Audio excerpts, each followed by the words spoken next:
Did you think that I would cry on the phone? Do you know what it feels like being alone? I'll find someone new. Like you, Mr. Pags. What's going on? What's up, man? Hope everyone is doing well. I am Randy. This is Dashi and Mr. Pags. Before we get started, actually, let's see Dashi through the whole thing. Before we get started, quick rundown about yourself for those people that are new here, do not know who you are yet. So my name is Henry. I go by Mr. Pags. I basically came into the OMI and Veve space probably within maybe 4 or so months apart. OMI actually first. I came in with a nice little bag, and then I had increased the holdings of the Comey pretty significantly before I actually got into collecting any comics or collectibles. And so, I seen the investment opportunity in Veve as well as the coin, and I said, you know what, maybe I'll spread my wings a little bit. And I basically went into decide if I wanted to either flip or collect or both. And I just went to strictly with collecting, and I focused on there was a combination of different variants. I went with looking at them and seeing how their rarities of those editions were. Went with deciding that I want to collect sets, which was the entire collection of those particular variants. And however, there were obviously lower mint numbers per each of those variants. So I just basically, I decided to go with the lower, or as low as I could possibly afford with those particular lower mints by collecting the whole set as well. And I've done that same process over and over, starting in late May and early June, all through the summer into the current day today. And I want to thank you, Randy, for having me. Obviously, you come up with great topics, and I absolutely appreciate you requesting me to come on your live stream and spread out any knowledge that I have or any way that I can help the community. I'm here, and so that's it, man. Yeah, that's in a little bit of a nutshell. Yep. Yeah. So you are now known in some circles as the low mint master because you don't just buy the collectibles, although you buy a lot of the low mints. Correct. And I had dabbled in that. For those of you that didn't see the video that I put out today, the formula, it seems to be for the commons, that if you look at a common, and it could be anyone, usually the floor of the sub 100 mint, whether it's 79 or 91 or 65, whatever, will be about 10 to 12x times what the floor of the regular common is, regardless of what that is. And for the secret rares, it gets less and less as you go up in rarity. For the secret rares, it's only usually about 2 to 2.5 times what the floor is. The sub 100s will be worth about 2 to 2.5 times what the floor is for the normal secret rare. And the only one that doesn't break that, or the only one that breaks that rule, is a secret rare Spider-Man. The floor is 18,000, and then the one secret rare is like 32,000. But below sub 100. So I thought that was really interesting. And to my knowledge, nobody scooped that up yet.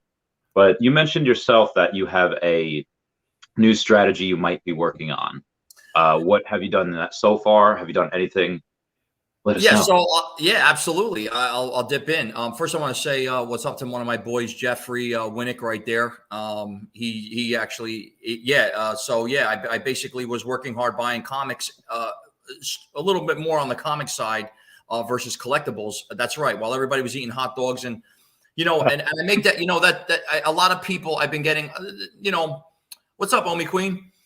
A lot of people they basically just people just coming on the Veve app and they're coming through and they're getting used to people, and I treat everyone. I don't care how close it is, like I am with you, Randy, or a family member or a good friend or a stranger I don't know anywhere on the other side of the world. I treat them like they're I basically come into the conversation with "What's up, bro?" Because that's how I look at a community and family like that. And when it comes to investment, I don't know you, but if we share that same sentiment and we have some kind of anything that has to do with that in common, it ain't about just making money. It's about how we get to that point. It's a great experience. So like when I get questioned a lot, it's very common. It's a common question that I get all the time. It has to do with how is it possible? Would you win the lottery? I get, who'd you rob? What bank did you rob? You must live in Switzerland and you're wiring money out of people's accounts because there's no way you can get this and get that. And trust me, inadvertently, that's actually a compliment and I appreciate that because trust me, you're right. You're looking at what I have. You're looking at percentages of what I have because I don't expose all of it or showcase all of it. And when you start doing the math, you look at, and I'm surprised because a lot of the current prices to get maybe 5 or less than 10% of what I have would be in the probably million to 5 million mark. And that's just for a small percentage of what I own. And that's not bragging. That's just saying from a standpoint of someone coming from the outside looking in and saying, well, how's that even possible? And thanks, girl. It's very difficult to make people understand, as my good friend Jeff said, where you look right now at the current marketplace right now, it's a totally different landscape than it was a month ago, 2 months ago, 3 months ago. And if you want to go back as far as 5 months ago, it is absolutely like 180 degrees. I almost to say it is nowhere near what it looks like today. So from from what it used to be black and white in its color now, that's the kind of combination of how I want to compare it, the comparison. And why I say it is because say Randy, I don't know him and he's in Japan or whatever. You're in Singapore and I have another friend. He's in Africa. Another person's in Europe, in England, and someone's in Brazil, and someone's in Canada. We got 5 of us. We're all spread out, and we all do a drop. We all get lucky. Well, you got this. You got maybe the most. You're in Singapore, and you got maybe the bottom one. You paid $6.99 for it, right? There's someone in Brazil. They paid $6.99 for it. They got lucky, and they got the lowest drop. They don't. I mean, they got the lowest mint. They don't know what they got. They don't know. You know what they know? They know they spent $7 for it. You know what else they know? They're looking on the marketplace for mints that are just slightly higher than theirs. It's only $200, 200 gems or 300 gems. So for them to use that as a metric, they're only going to put it maybe 500 gems. Realize something, maybe 1,000. But that's that would be you'd have to have the 201 or the 501 or the very first common or whatever variant that was gifted to. So to get back to making people understand, I'm this one guy, this one collector that was looking to basically, I had a strategy. I wanted to collect all those lowest mints in each one of these sets. So I'm pulling one from those lucky people that got the drops for nothing. And back then, the landscape was totally different when it comes to the pricing because there was less competition and there was less people that understood, what 500 gems really was. Now, to me, I was very fortunate that I have obviously a little bit of a bankroll, but it didn't take as big as the bankroll as it might seem today to get what I have today. I just held on. And it's absolutely, I'm blown away. There's one side of me, like people that talk about our OMI holdings, Randy, me and you and some family members of mine, we're in ranges that they're it's a miracle to have what we have. And it's outrageous. We're in the top, 1%. And you're dealing with those kind of, those unrealistic numbers. You always go back to DCA and then you always go back to, what was your cost average and seeing, and those particular numbers they're not even what they are today. So it's still another, we got in a little early. So very lucky. I want everyone that's listening to understand this. This is very important, Randy. And I know you reiterate this a lot on a lot of your streams. You have to look at it in hindsight. You have to look at it where we are. We might be a half a penny now. I'm talking to you a couple months ago. We were just about a half a penny, though we went up, 40, 60% higher than that. And it came back down. Here we are. But realize where we're at in the scope of the big picture. There's going to be a time when we're at 5 cents. And to people coming into the OMI investment space at that point in time, 5 cents is going to look cheap. But from where we are right now, it's a 10x. You understand what I'm saying? And so it's very important to know that, it doesn't matter where we came to get what we got. It's where we're going. And for the people that are in the space right now, you can't look at it if it goes down to 2.5 cents or 3.5 cents, I might lose 50% or 40% of my money, my value.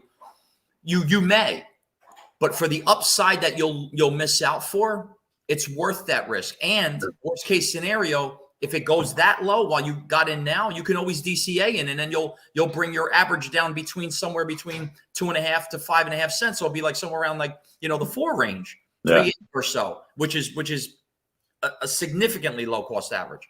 So that's important. Getting back to your question, with respect to the new, so I don't want to say, I know. I don't want to say I reinvented myself. So I don't want people to understand that that's not like really what this is about, because I still am very heavily into only collecting the whole entire sets and those particular low mints of each one of the sets. I'm very particular on which ones I collect though. Now, Randy, I know you're a little bit more like all over the place because you have a little bit more of a broader spectrum of what you like. Yeah. I'm very, very particular. And I want to make that a point because I get hit up on a daily basis. Mr. Pags, what do you think? How much would you pay? Like they think like I'm like a pawn shop, and they come to me, how much for this? What are you going to give me for this? Don't get me wrong. There are times where I hit them off right there because I'll say, give me a price. If it's good, I'll send you right now. Or, we'll negotiate. But for the majority of the time, they're serials, they're storms, they're comics that, granted, great low mint, maybe first genesis of those mint sets. I didn't collect them, Eternals and Hulks and some of the other, variant. I just didn't get into those variations. Eternals, more the nouveau stuff, new age. So, yeah. So, and before you get to the kind of the new strategy, you made the comparison of where we were in the summer. We were in black and white, color, and then now we're actually in color. And we could make the same argument that we're in black and white for the coin right now, and then the token, when it goes, will be in color. How soon do you think before we go from color TV, where we are now, in collectibles, to HD TV or satellite TV? That's a great analogy. To tell you the truth, I hate to say that we're going on like small little like these are leaps from like color TV. It was 40 years or so of black and white before they made that jump. But I want to make this a point. It's very important when using your analogy, using like Moore's law and how processing power doubles. And you have to realize, like from 2021 to 2025, it's like 4 years. But these particular next 4 years are going to advance technology more collectively than the entire last probably 40 to 60 years prior. So you realize it's not really like about how soon are we going to get there, because it's just like just now, Veve was just released. It's only 8 months ago, and it's doing things. I mean, I say a year because obviously when Batman came, I'm talking about like the full-fledged when they started dropping comics and stuff, where we were like day-to-day drops and stuff. It's going to happen fast. It has going to gain so much more traction, and because metaverses just started popping through, and Facebook did what they did, this is an exponential thing. So it gets compounded. So 2 times 2 times 2. It's not like I could say, oh, you know what? Yeah, well, we came this far in the last 3 months. So if we do it this same rate in another 6 to 8 months, we'll be here. I don't want to use that because we're growing at such an exponential rate. I always said it. Yeah, our first stream was 2.5 months ago. Seems like yesterday. Yeah, I know.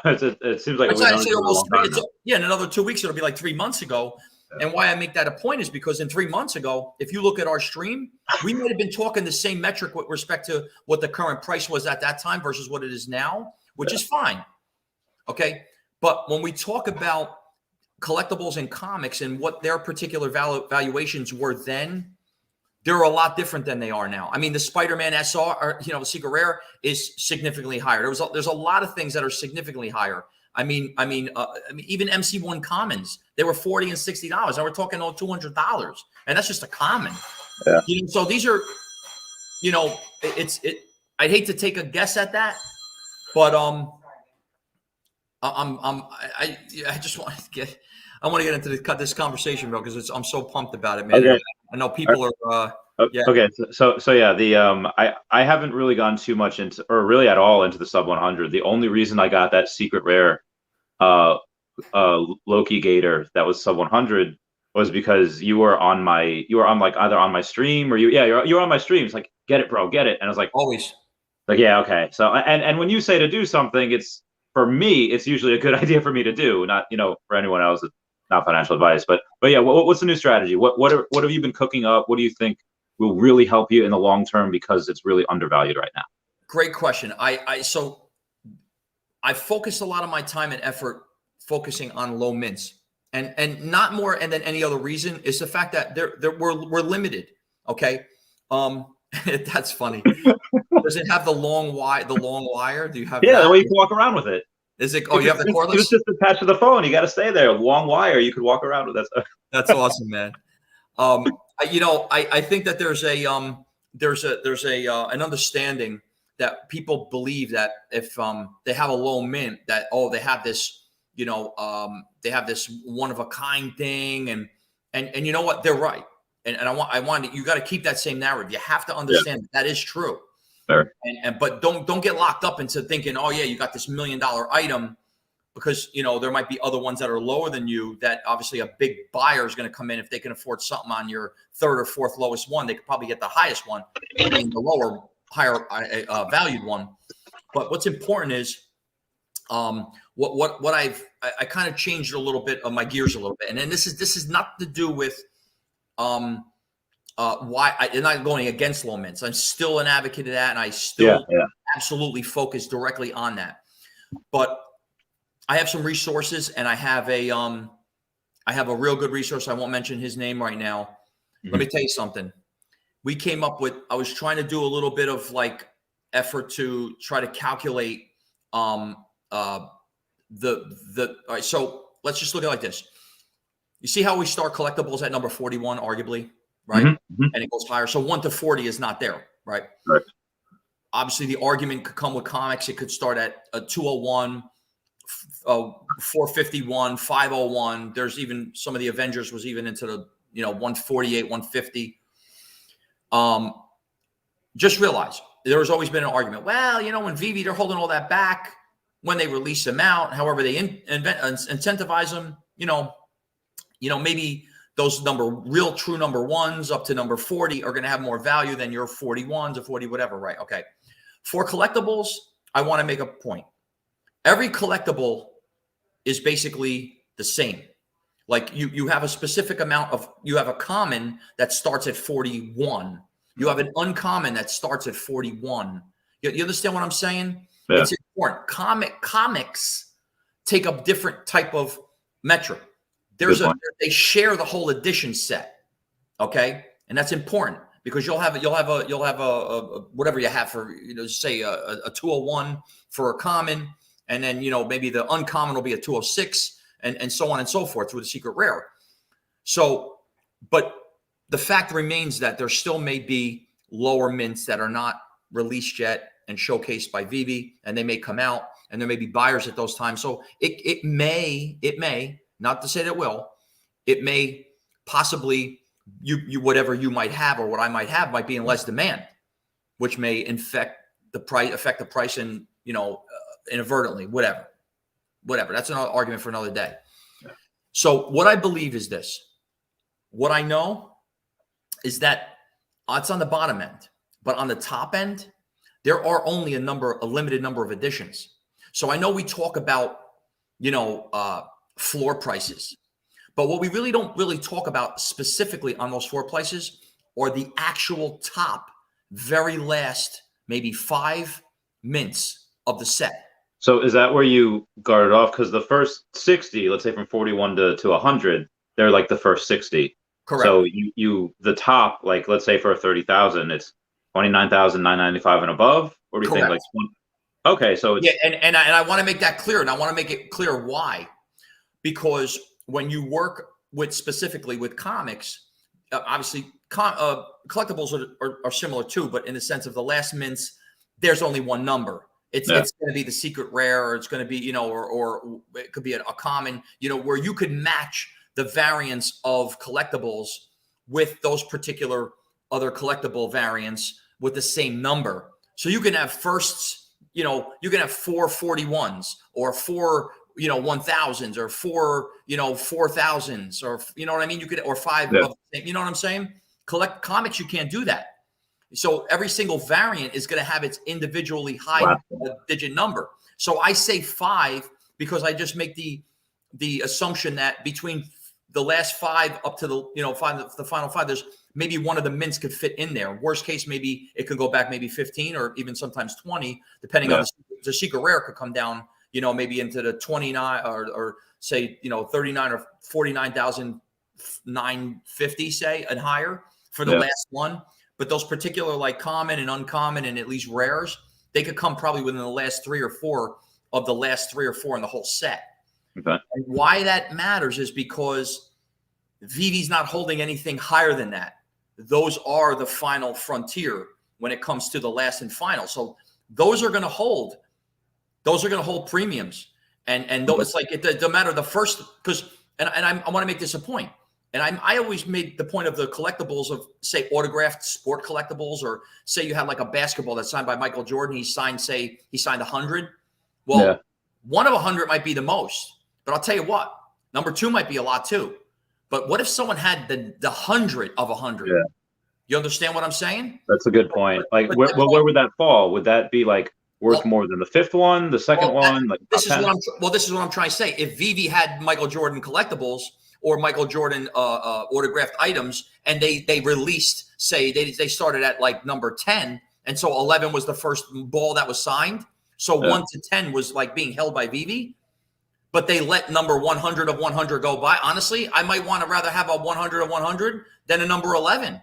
That's a good point, because the football that Tom Brady threw his 700th touchdown pass with, that went for like hundreds of thousands of dollars. And I don't know what the first one goes for, but I bet you that 700th one goes for a lot more than like the 7th, or if that ball even exists. And it will. And trust me, it's a perfect example. I'm telling you right now, and I'm not a pumper. This is a good point. I'm a super collector, bro. I do a lot of research, and I have resources that I have to like sit down before I come on here. You had some idea. You were like, hey, what do you think about high mints? And I'm like, I did my research. I mean, you know what? Maybe he's got a point. And I started going through, and then now I've taken probably within the last 2 or 3 weeks, even when I was actually on one of the other live streams, I was already like knee deep into it already. I have now total probably about almost 20 total comics that have of those very, very low mints in different sets. But don't get me wrong, these are like the grails. These are the MC1s, the FF1s, the FF13s, the FF5s, the very top of the tops, Avengers and stuff. They're not really like Eternals and stuff. I don't really mess with none of them. I didn't collect the lows. So if I didn't collect the lows in the set, I'm not going for the highs in those particular sets. Yeah. But for the ones that I have the lows of, I think having lows and highs is such a great mix of of value. And look at and everybody that goes into the opportunity to be to get some kind of an incentive to get one of the lowest of the top 40 in a collectible, or the top 100, 200, 300, or 400 in a comic. I might be one of them. I might be the one that might get number 1. But guess what? But that's at a later time, and that's a lottery situation. But guess what? You're not going to have a lottery to do. You won't be able to get number 60,000 or number 59,999, or you can get them now though. Yeah, that's why, and those are one-time deals. So to understand the spectrum of value, they lay in these outer edges. Yeah, I would be kind of, maybe not pissed. I would be kind of maybe a little salty, where if I spend so much money on getting number 41, knowing that number 1 through 40 will probably never be released, and then suddenly they release number like 37, it's like, well, what did I spend all that money for number 41 for? And I know that some people are probably not going to like the last mints. They think it's not dumb, or they think it's not good. But that's all relative. There's going to be people that are going to love that more than the lower mints. Like, I like certain Pokemon that might not be really mainstream, but I like them because I like them, and I'll pay a premium for it. So there's going to be people that are going to pay that premium for that. But I do think you're very, very early with that. The only one time I had experience with it, one of my subscribers, I think it was one of the No Time to Dies or something, got the last mint. And I was like, I would keep that. Like I would, just in case, and then we get into this Well, now. totally. I mean, listen, you could. I don't have to listen. Look, you don't even have to listen to me. And I know Wes. Wes. You could bring Wes back up. He's such a devil. He's cool, man. But he's like a devil's advocate, bro. He's always like, he's against me. Like these people are like haters and shit. And he's with me sometimes too. It's weird. But look, and I like that. No. I like the spectrum. He says it like it is, like just what comes. And I respect that. I like the spectrum. Trust me. I appreciate it. But realize something. Go on the marketplace, because I'm not crazy. Go on the marketplace right now. What are the most expensive items? They're the lowest mints and they're the highest mints. They're the lowest and the highest. I don't make this shit up, bro. The market dictates it. I'm just here. I'm extrapolating what I believe is going to hold higher value, and this is my personal opinion. I could be wrong, but this is what I'm collecting. So I'm just sharing it with everybody. That's why I'm making a point. So you understand what I'm saying? Yeah, I agree. And I looked at the secret rare Loki Gator. That one is number 800 is on there for 8,000. I'm surprised it's on there at all. Thank you. I have the gems. I have half a mind to take it, but I don't think. Do me a favor. Go on to MC1 60,000, or go on a Fantastic Four the Fantastic Four 60,000. Go give me the last mints of them. Give me the Avengers 10,000. Fantastic Four. You're throwing a lot at me right now, and I'm a little tipsy. So give me a second. All right. So which one? Fantastic Four number. The last, the Grails. The Diamond Club. All right. Let's go. All right. Let's go to none of the Grails. Spider-Man Secret Rare. Rizzo. All right. We'll do the Marvel Comics number 1, and I really wish there was a way to go from high edition. Oh, there is. Okay, high edition to low. Okay. Wow, number 60,000 is on there for 100K for the common. Thank you and this is what I'm trying to say. In other words, if people are on there, if people are in this space just to get a floor price, dude, that's technically a floor, but it's the highest floor. So go for the highest. What, you know what I'm saying? How did they just become what they just happen to have those? And listen to me, I'm a collector, right? Yeah. I just purchased. Matter of fact, today from JSBWRS collector. He's got real good mints, low and high. I picked up. He had a. I'm sorry, man. Today I was going crazy. I picked up. What the hell did I buy today? It was $5.99, 49. Hold on. This is my day's going nuts. I have to go into my purchase. Okay, yeah. So, Amazing Spider-Man. Amazing Spider-Man 1 comic. Yeah. Common. I have the 59,995. The 5995. Okay. I bought for like $195. Just like a little while ago. So I just seen this one come up. It's the 59994. Okay. Common. And JSBWRS, he's I've done deals with him, and we DM each other a lot, and he's very good for the community too. He has awesome items and low mints and high mints, and we trade and stuff. And we give each other business. But I want to make a point. He had it for $599.94. I asked him if he would drop it $100. Yeah. $499.94, and he did, and I transacted it. So I got this is Amazing Spider-Man number 1 baller, and it's the last 2 of the last 6 comics in that set. Now I don't know the other ones. I don't know if they're all commons or not. But I got 2 out of the last 6, and so I'm just saying these are there will never be ever this ever again. That's a really good point. Yeah, and if you're going to get think about this, if you have a floor that's going to be 300 or 400 or 500 floor price, wouldn't you rather have something that at a high, maybe the very last couple ones they might have, and maybe the last one can't go any more higher than the final edition. The final item. Yeah, that's the end all be all. I really wish there was we I think so. I messaged Akomi the account, and I said, hey, wouldn't it be cool to go and have a Hunger Games like scenario where, in Hunger Games, whenever somebody dies, you hear like a gunshot, and then you see the person's face who's been eliminated. So Yeah. wouldn't it be cool if we were able to go and get a notification and turn it off if you don't want it, but enable notifications for when somebody burns a collectible? Like, I don't care if somebody burns like a hoverboard, but I care if somebody burns a Spider-Man or a Loki or something like that. I would make video. I would stream 24/7 if that was going to happen. Or a secret rare of those particular whatever. Yeah.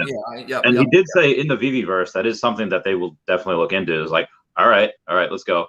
You brought this up. I don't mean to get back to this real quick, but go back to what a coin fam just put up there. I just seen that. Yeah, see, the highest mint of Todd 7,500 is for 50K. You could literally buy 20 Todds at floor prices with whatever mints. Yeah. I think that's I know that's not the point, but what I'm saying is just realize that for 1 second. If someone has enough money, but this is what's going to happen. Todds are going to be 5,000 floors, maybe even higher. Yeah. There's going to be such an impulse of wanting to get that. And there's going to be a lot of people in the whole world that are going to want to collect it. And there's people like as well as I know that hold 50 waltz, 100 waltz. There are people, who I'm talking about. Yeah. I know someone that's got a number. That was public. The guy, Dr. Profit posted a public thing where he bought his 100th waltz. I was like, oh my God. And he's the one guy that he saw my video on the secret rare Lokis and he swept the floor, and now he's got 26 of them. Oh, he's got 24. He's got 26, 9 of which are sub 100. And I was like, oh, so now it would have behooved me a lot easier if I had kept this to myself. If I had just said like, all right, let me buy all the secret rare Loki, but then somebody like that raises the floor like $300 on me. It's like, okay, maybe I shouldn't have done that. But so now if I want to get one, I have to go in. Is the only one that you bought that I would advise you to get in there while it was that low at that 81? Yeah, it was numbered. It was like 1,300. Did he have to want to sell it? Did he have to ask if you want to sell it? Yeah. So I wanted to get a secret rare hit monkey, the 10,000th, or the uncommon, like the 10,000th edition is $10,000. Is it 10K really? Yeah, and it's an uncommon. So like, if that was a secret rare, I'd do that right now. Like, I have the funds, I would do that right now if that was a secret rare, but it's not. I understand. Yeah. What is it? It's an uncommon. It's an uncommon, yeah. Because I have it, and I would get something else like, that was maybe 9,998 or 97, which I might do, because the 9,999 is $9,999. So they're both the uncommons. So if you were, and you said like the top 5 you would go for, right? 9,995 and above. You know what it is? There's a lot. You got to realize in the comics, I say top 5 because it leaves room for the other variants to come into those other numbers. You know what I mean? Because I could say top 20, but there might be an SR. The last SR that was out might be within the last 20th number of the top edition. Yeah. You know what I'm saying? So it depends. So I just bought the common. The common was 9,997, but it was for $130. So I just bought it. Even though the common, the floor price is you're three. You just got 3 from the final for $130. Yeah, that's insane. No, someone just posted that the Tales of Suspense, the 30,000, which is the top last mint it's currently 3K. I'm sorry, I've seen that. But here's the argument: do you get that one, or do you go into the secret rares and just buy 3 floors for $1,000? I mean, that's the thing. That's the gamble. Because I mean, again, I could go and I could buy a couple more. Randy, here's my point. Yeah. There will only be 130K forever, and there will never be a 30,001. There'll always be floor SRs running around. That's a good point. But Pags, if I go and I spend $8,000 on this number 800 secret rare Loki, we're fighting. Like we're gonna like God forbid. Don't buy no more alligators, bro. You're alligatored up, bro. Seriously. I have 10. I'm done. I should be done. Unless you buy another alligator, I'm gonna come to Long Island and put a moat around your apartment, bro. I'm telling you, you're nuts, man. That's cool. Yeah. But yeah, so it's the 9,009. But now if you do, just the floor price, yeah, the floor price is $59 for that common hit monkey. So I paid literally like 2.1x of the floor price, and I got the last. So I do think that what you're saying is right. I am going to try to go and do. As I'm speaking right now, and I don't say I hate. I love sharing all of anything that I can share with anybody in the community, anything that I could share with people, my resources and the people that I speak to. You know what I'm talking about, bro. There's a lot of content creators that I speak to almost on a daily basis as yourself. And we share a lot of our visions, but there are other people that are in my, I don't want to say whale category when it comes to collecting, and they have specific things that they particularly only collect, and they share only stuff with me that they don't share with anybody. Their mom don't even know what they got. And why I make that a point is when we come up with this stuff, it's I don't want to say it's great to share with everyone, but when I come on streams and I start to extrapolate a lot of this knowledge, you know what happens? People go run to the marketplace and they start buying, and I don't want to say I don't want to say artificially inflates, but it moves markets, and it's like, and it's a good thing, because this is I'm so glad I'm expressing this out to people, but this is why I try to tell you. My items that I own, they're in the unaffordable range. That's my proof that I'm not a pump and dumper. Everything that I own is $1 million or $5 million or $4 million. That means it's not for sale. It's just for the showcase, for me to showcase the stuff, so everyone could understand that these mints exist and who owns them. And you can set a gauge of maybe creating floor prices like Donnie, 100 and something K for just any number, any floor. We do have a question here. Said, do you think the public will accept or reject the current prices of the comics and collectibles when interoperability is activated? If the public rejects the current prices, will the market crash? This is two parts. Let me just get the first one. Okay, so yeah, sure. Will it? All right. So when you say the public, believe the public will. First of all, there's no such thing as the public, because this isn't like I'm not the public, because I'm the public. Yeah. You're the public. Everybody's the public. You know what I mean? If the question is, do I believe that there are going to be more investors and more collectors that are going to come to platforms in increasing their investment into NFTs, and you want to call them public because they're outside of Veve, then fine. But anyone outside of Veve app, when obviously we get to immutable, and where we have that interoperability, where you say interoperability is activated. Yeah. Okay. No one's going to accept or reject everybody that comes onto Veve. They're not coming onto Veve to look this is not like a peep show. You come on the Veve to spend money, and when you spend money, you're buying something. You're taking something out of one person's hand and you're putting it into your wallet. That's yours. So everybody that comes along onto Veve's platform and their ecosystem, they're a buyer. They have interest in these comics and collectibles. When it comes to will they accept or reject the current prices? Look, we're internal into Veve, and can it be any more accepted than it is? There's hundreds of millions of dollars getting every day. 10 million OMI getting burned on a daily basis or more. 100 million OMI, on certain drops. So there's no rejection at all. Yeah. When it says if the public rejects the current prices, will the market crash?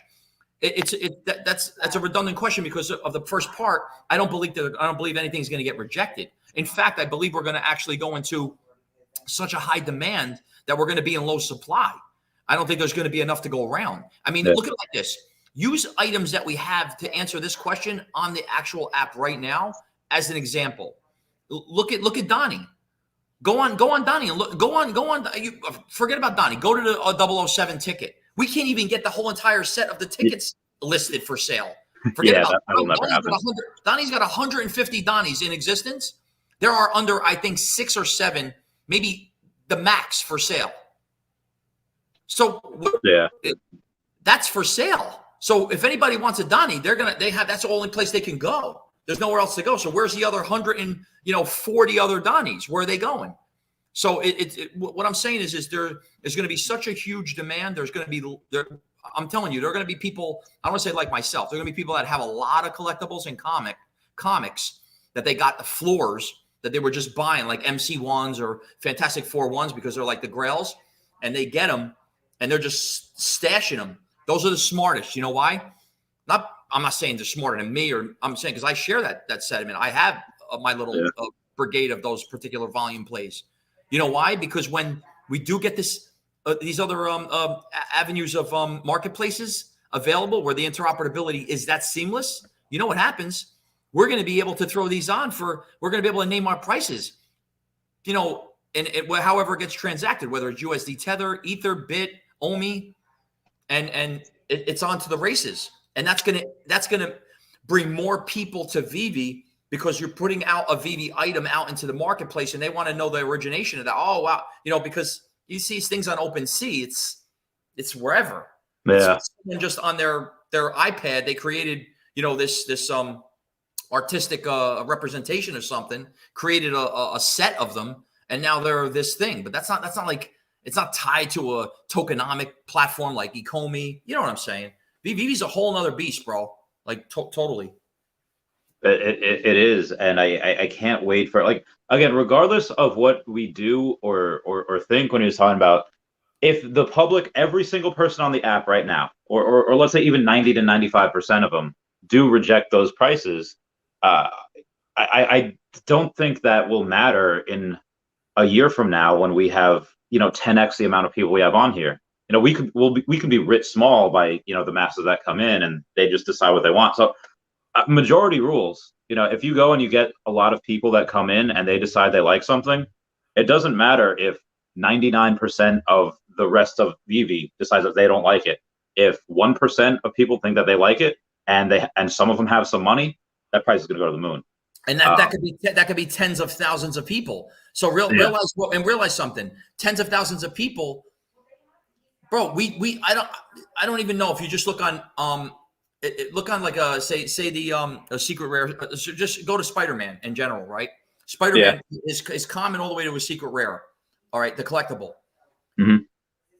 Add up every single one of the commons, uncommons, every single variant, and add up the total amount of Spider-Man collectibles that are on the marketplace. Okay, hang on. So 376. And take that ratio versus the total amount of additions of all the Spider-Mans in each one of the variants. All right, hang on. That answers the question. and that's within the Veve app. There's no interoperability, man. There's nothing. It's just, you know, newcomers coming in and just picking up something for a price, and 9 times out of 10, they're not even listing it on the marketplace. It's not like they're reflipping it. They're that's true. There's less than 1,100. There's 1,098 of them on the market of all the Spider-Mans.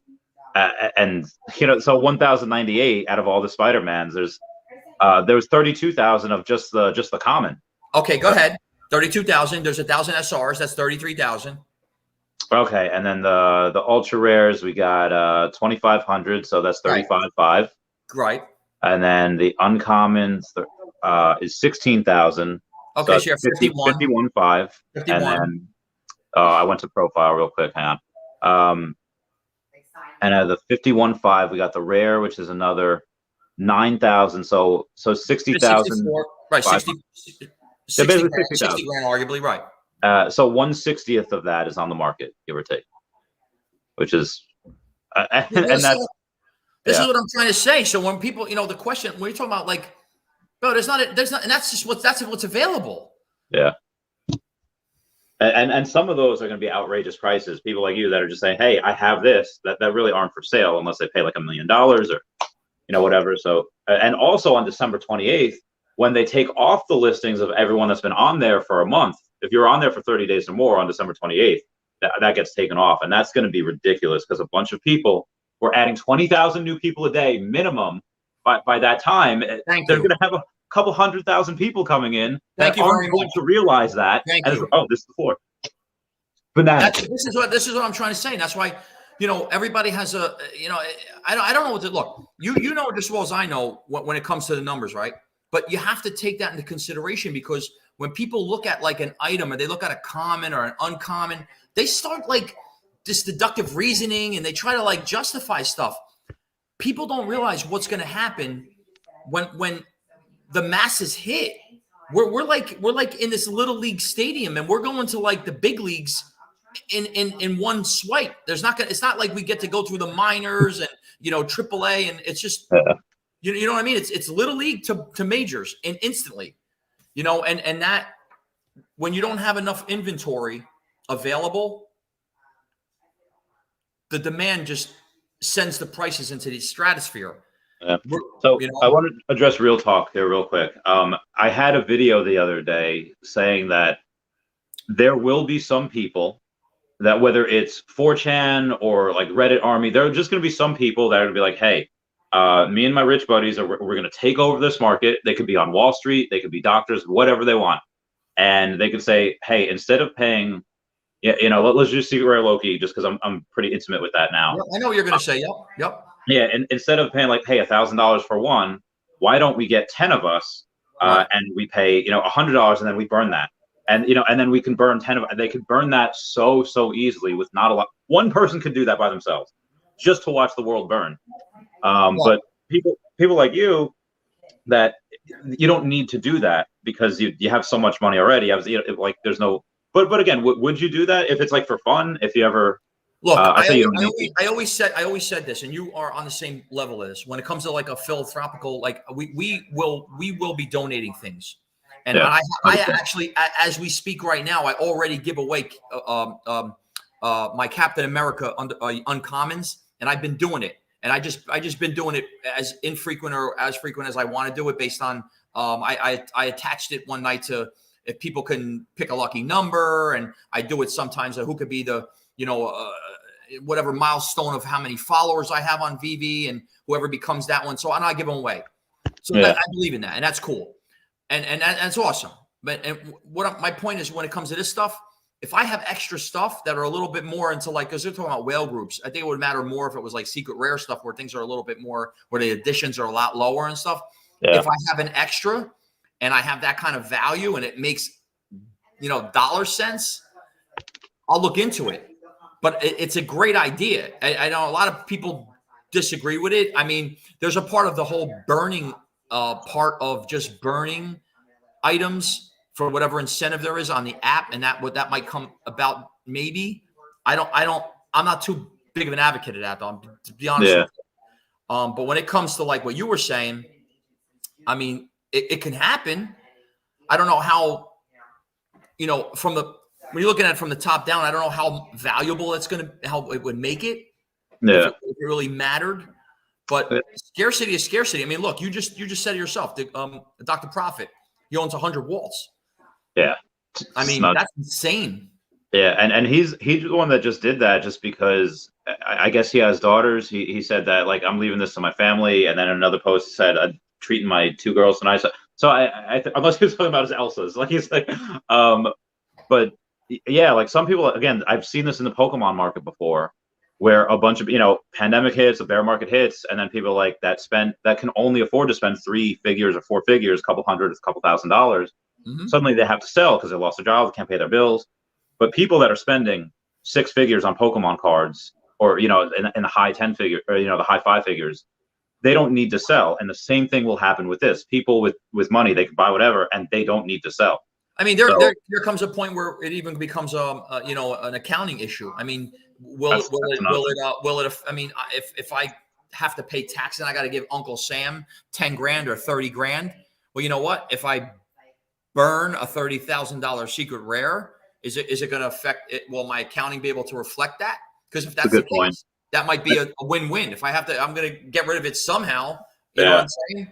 I mean, you could give it away and count it as like a business expense. Be like, I think somebody did that. I think Dan Chavez if it's burned, it has to go under the same category because you're technically, it's however you're donating it to however the group is, I don't know if it's, I don't want to say an LLC or if it's a corporation or you come into some kind of a partnership within it.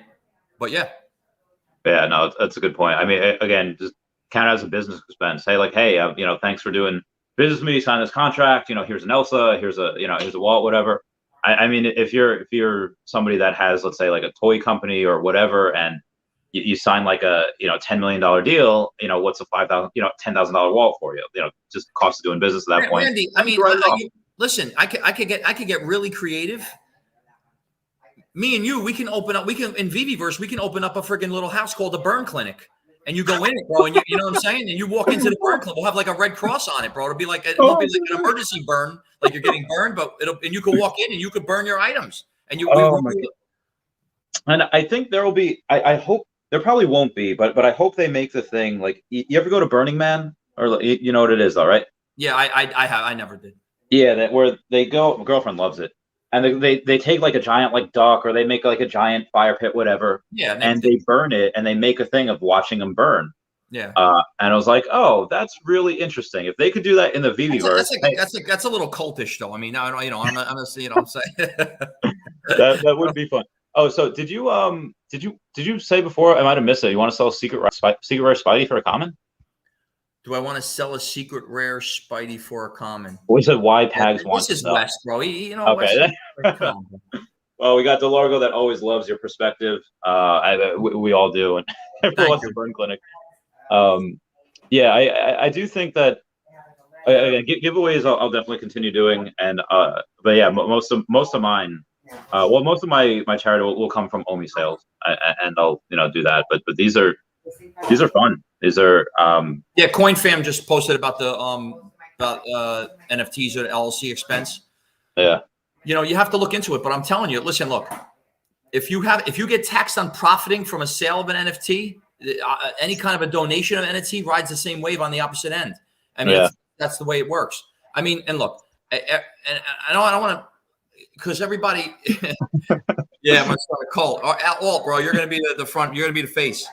But he looks like Kevin Feige. There's a whole bunch of yeah. You know what? As a matter of fact, you know what we can do? The Burn Clinic that we create, we can use the MC1 secret rare, the Human Torch as the you know what I'm saying? Oh, that'd be great. The awesome. Human Torch. You walk in, bro, and then I mean, look, man, I don't know. It's I'm just so I might be picking up more Omi. Listen, I don't want to tell you something about like because I'm not like I told you about financial advice I don't give, and I'm not like a big tech TA guy, and I don't really consult, but I do listen to people, and so I'm hearing, I'm thinking, and I'm considering. Obviously I have some money that's set aside for the Viviverse. For land. Yep, for the land. Yeah. And I think I'm going to, I know I'm actually getting some interest on it. I'm getting, a good percentage of it in an Excel. Okay. But, however, I think I might be coming into, we might be coming into a dip right now, unfortunately. Okay. And not just a crypto dip, because that might be one part of it, but more so like the stock market dip. Okay. And I could be wrong, and that's fine. This is just me. I'm just sharing what I say might happen. If it does, I'm going to pick up more. I'm going to pick up only anything sub 0.4 of a penny. And I mean, 10 million increments. You know what I mean? I'm just going to come in with them. Okay, that makes sense. Yeah, and this is it doesn't. I mean, it's likely. I'm just telling you if it happens, man. Because I could definitely use DCA and down like in that area. And not to say that the Viviverse won't bring it, but if we could grab some stuff that's in the low and these little tiny little flash crash dippy dips, we get into like January and February, things are going to retract. And if we get on a mutable and things are a little more, they're starting to get tailored into layer 2, and we start getting that that flow of bugs and kinks all kicked out. By the time Viviverse happens, I'll probably have been able to at least maybe 2 or 3x. Oh my God! These buys into Viviverse, bro, and then that'll be like a huge windfall because then they'll be able to buy like 2 times as much as I had at least planned to. Yeah, a bunch of people will definitely surpass me. If that happens, because again, I put most of it in already. But do you think that it's just going to be like a dip, like kind of something we had earlier this year with Bitcoin, or do you think like full on bear market? Like, hey, like no, I'm thinking just flash crashy stuff, dippity dips I call them, because they're like they ride that little flash crash, but then they springboard up, but then they kind of like they wind up just having this like downgrade slope, and then it finds itself. Look, I don't know if it's an algorithm. I don't know. We could get into philosophy and different theories and conspiracies and stuff, but I've said it before. I don't know how, the top 20 cryptocurrencies can all in sync be choreographed to all flash crash at the same exact split second across the board. It's not like we all made phone calls and said, what's your limit sell out? What's your limit sell out? What's your limit sell out? Oh yeah. But tell me what your limit buy is. And this is not just all in one coin. This is the top 20 coins collectively all over the world. Because this is a global market. It's not like United States like stock market. This is crypto markets are the same price whether you live in, in Japan or China or here in America. And so Bitcoin's the same price regardless of where you go. And I just find it very, it's very strange how that can be, so I'm not saying that it's not manipulated, but you can't have whales in every single one of the top 20 coins all on the same phone call. Like, what are they all in a Zoom meeting? And they're all like, all right, 3, 2, 1, let's limit sell. And then they flash crash it. They obviously liquidated accounts are leveraged or liquidated. And then they springboard all back up on the same note. I mean, it's a good point. It's a good point. I'm not taking it, but I believe that because the stock market's going to dip a little bit. I think that, the people are going to be flooded in, and I don't know. I think it's going to be a little bit of a more manipulation too. This is just what I'm sharing with you, what I believe. I'm not selling anything. I'm just saying if it does dip. Yeah, it's really interesting how a bunch of people, let's say like me and you and Lewis Morgan, we're all in it for the long. Doesn't matter what it does short term. We're not selling, but we're in it for the long term. Also, Wes, I don't know if you want to address this. I couldn't find anything on your Twitter that says you would sell a secret rare Spidey. Maybe Wes might be getting you confused with someone else. I didn't find anything on your Twitter that said you were going to sell. But can you put that back up? I apologize, man. Yeah, sure.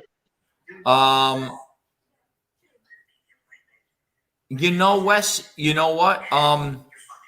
It was a not verbatim. There was an offer by somebody that I needed to. I couldn't get in touch with them, so I had to tweet it because I thought if they seen it, because they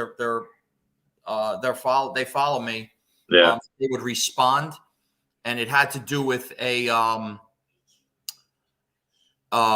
secret rare Spidey for a low mint Spidey collectible, like a sub 50. Oh, wow. Which apparently was supposed to get burned. That's why I put that out there. It was floor. It was one of my floor secret rare Spidey because I have lower numbers. But I mean, I have like a floor one, like a 500-600, whatever 500 something. Yeah. I had made that, but I put that out and I think I deleted it or I retracted. So I did something to get rid of it because I didn't want to make it too. I thought it was. I kind of retracted it because I thought it wasn't a good way of going about the way that I wanted. But I was kind of like, I don't want to say I was desperate, but I thought maybe that person had made some kind of a notion that they were open for that. Okay. So I threw it out there, figuring maybe they would, but it was so fast. But Wes, you're actually kind of right in that. I didn't even see that. I looked through the past few days, like I didn't see anything. What do you think about?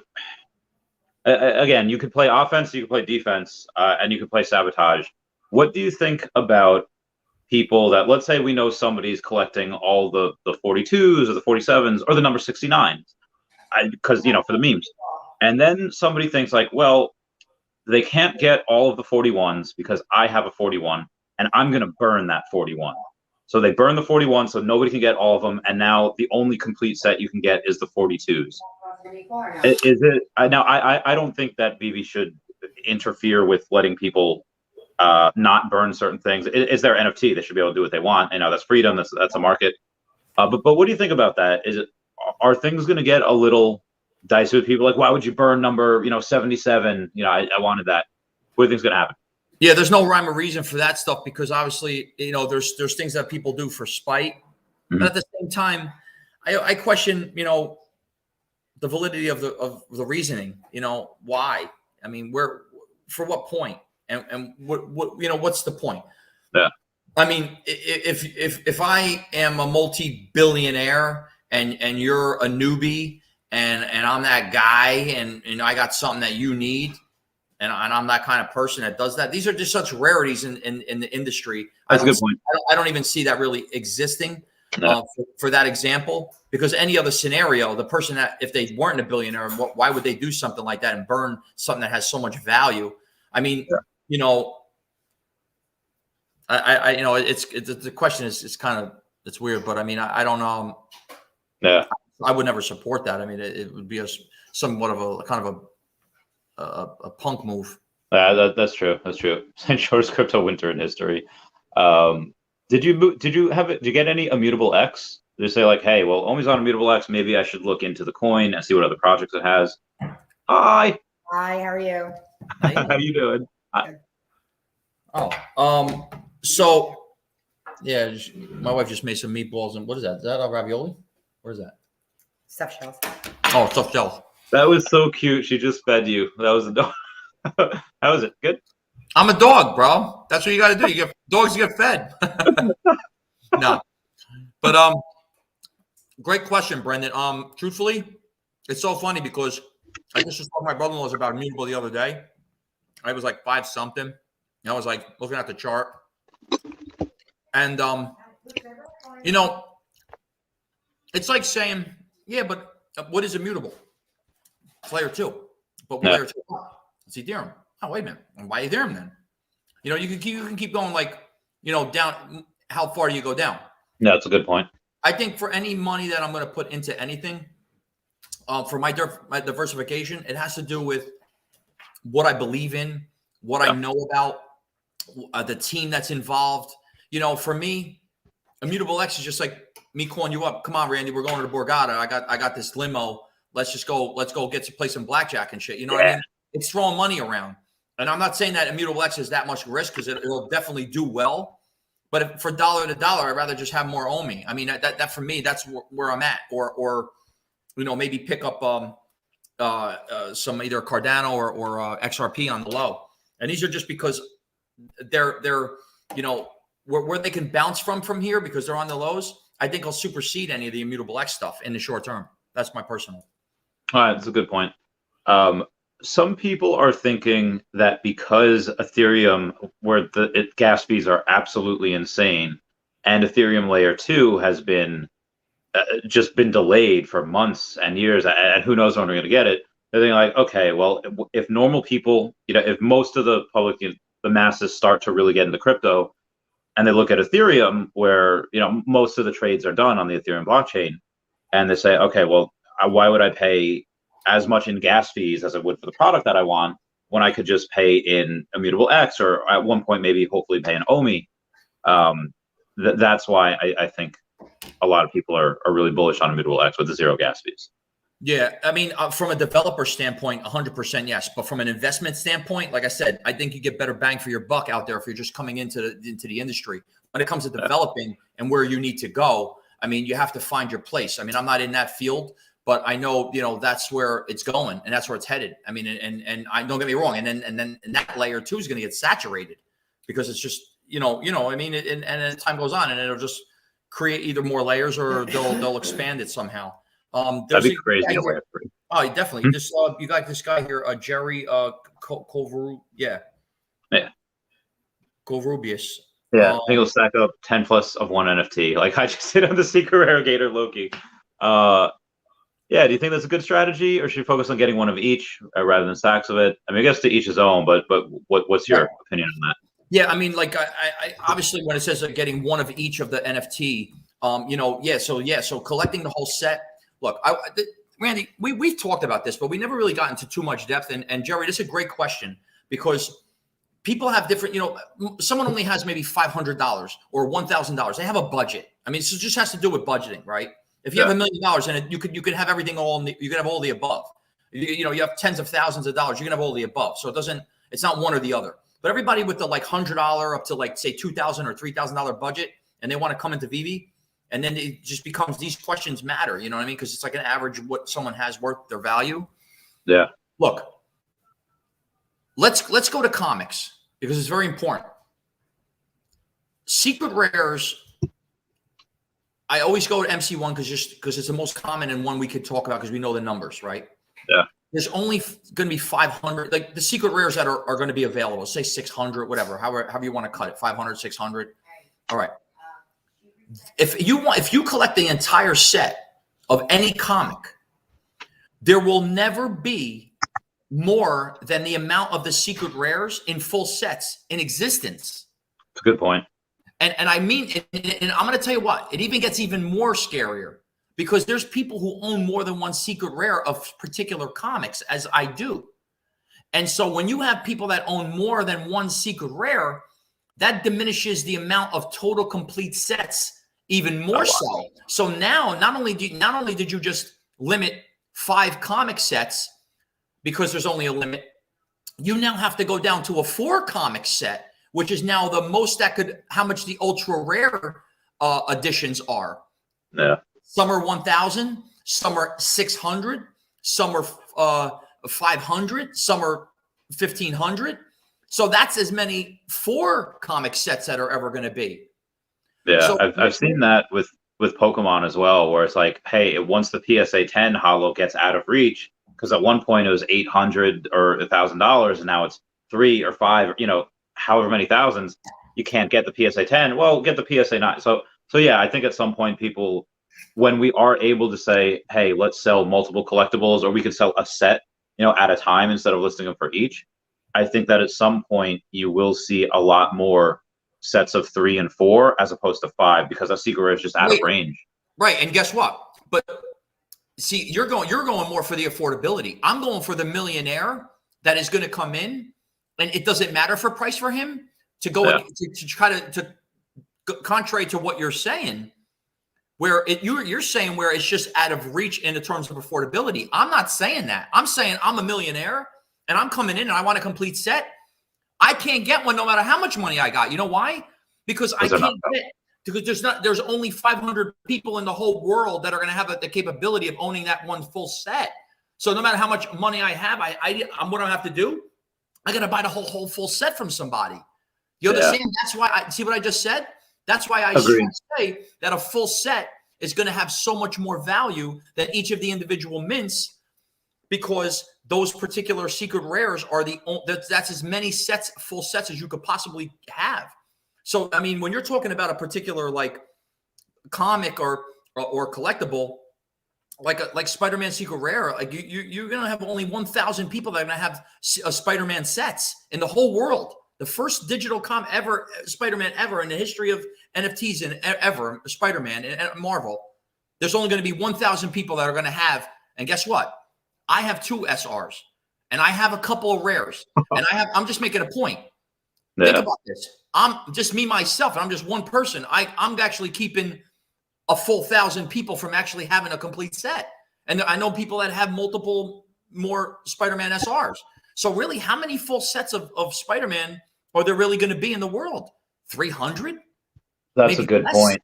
So think about how much that full set is going to have versus just having, even if you have the Spider-Man SR 41. Who cares? If that's all you got is a Spider-Man 41, and I'm a millionaire, and I got another guy that has a full set of the whole entire set, and the Spider-Man SR is just whatever number it is. I want that full set because that 41's not going to do nothing for me. Yeah. That's a really good point. And also, I've seen this before, and I'll bring it back to Pokemon just because that's what I've experienced in, where there are some cards that, you'll know who Pikachu is, you'll know who Charizard is, but I guarantee you most people over the age of 35, 40, they don't know who Smeargle is. Yep. But Smeargle is one of the most expensive cards in the Neo Discovery set, not because he's really coveted or he's playable or he's even cute. It's because that card is so hard to grade, and it only comes on the market maybe once a year. See, you know those statistics. PSA 10. You know those so statistics. when you have, and again, all it takes is a couple of people with several $100,000 to burn, say this is the only way I can get a secret rare. Right. That's what it does. It only takes a couple of people to do that. Because again, one person, sure, that's fine, but a couple of people that are outbidding each other, and especially if somebody, let's say like me or whoever else has a following, and they're telling their followers, I'm going to get it. And then maybe they want to fractionalize that. They want to say that if I get this one, we're all going to get it because I'm going to give out ownership, 1% to you, 1% to you. Then they have to go and they have to do that.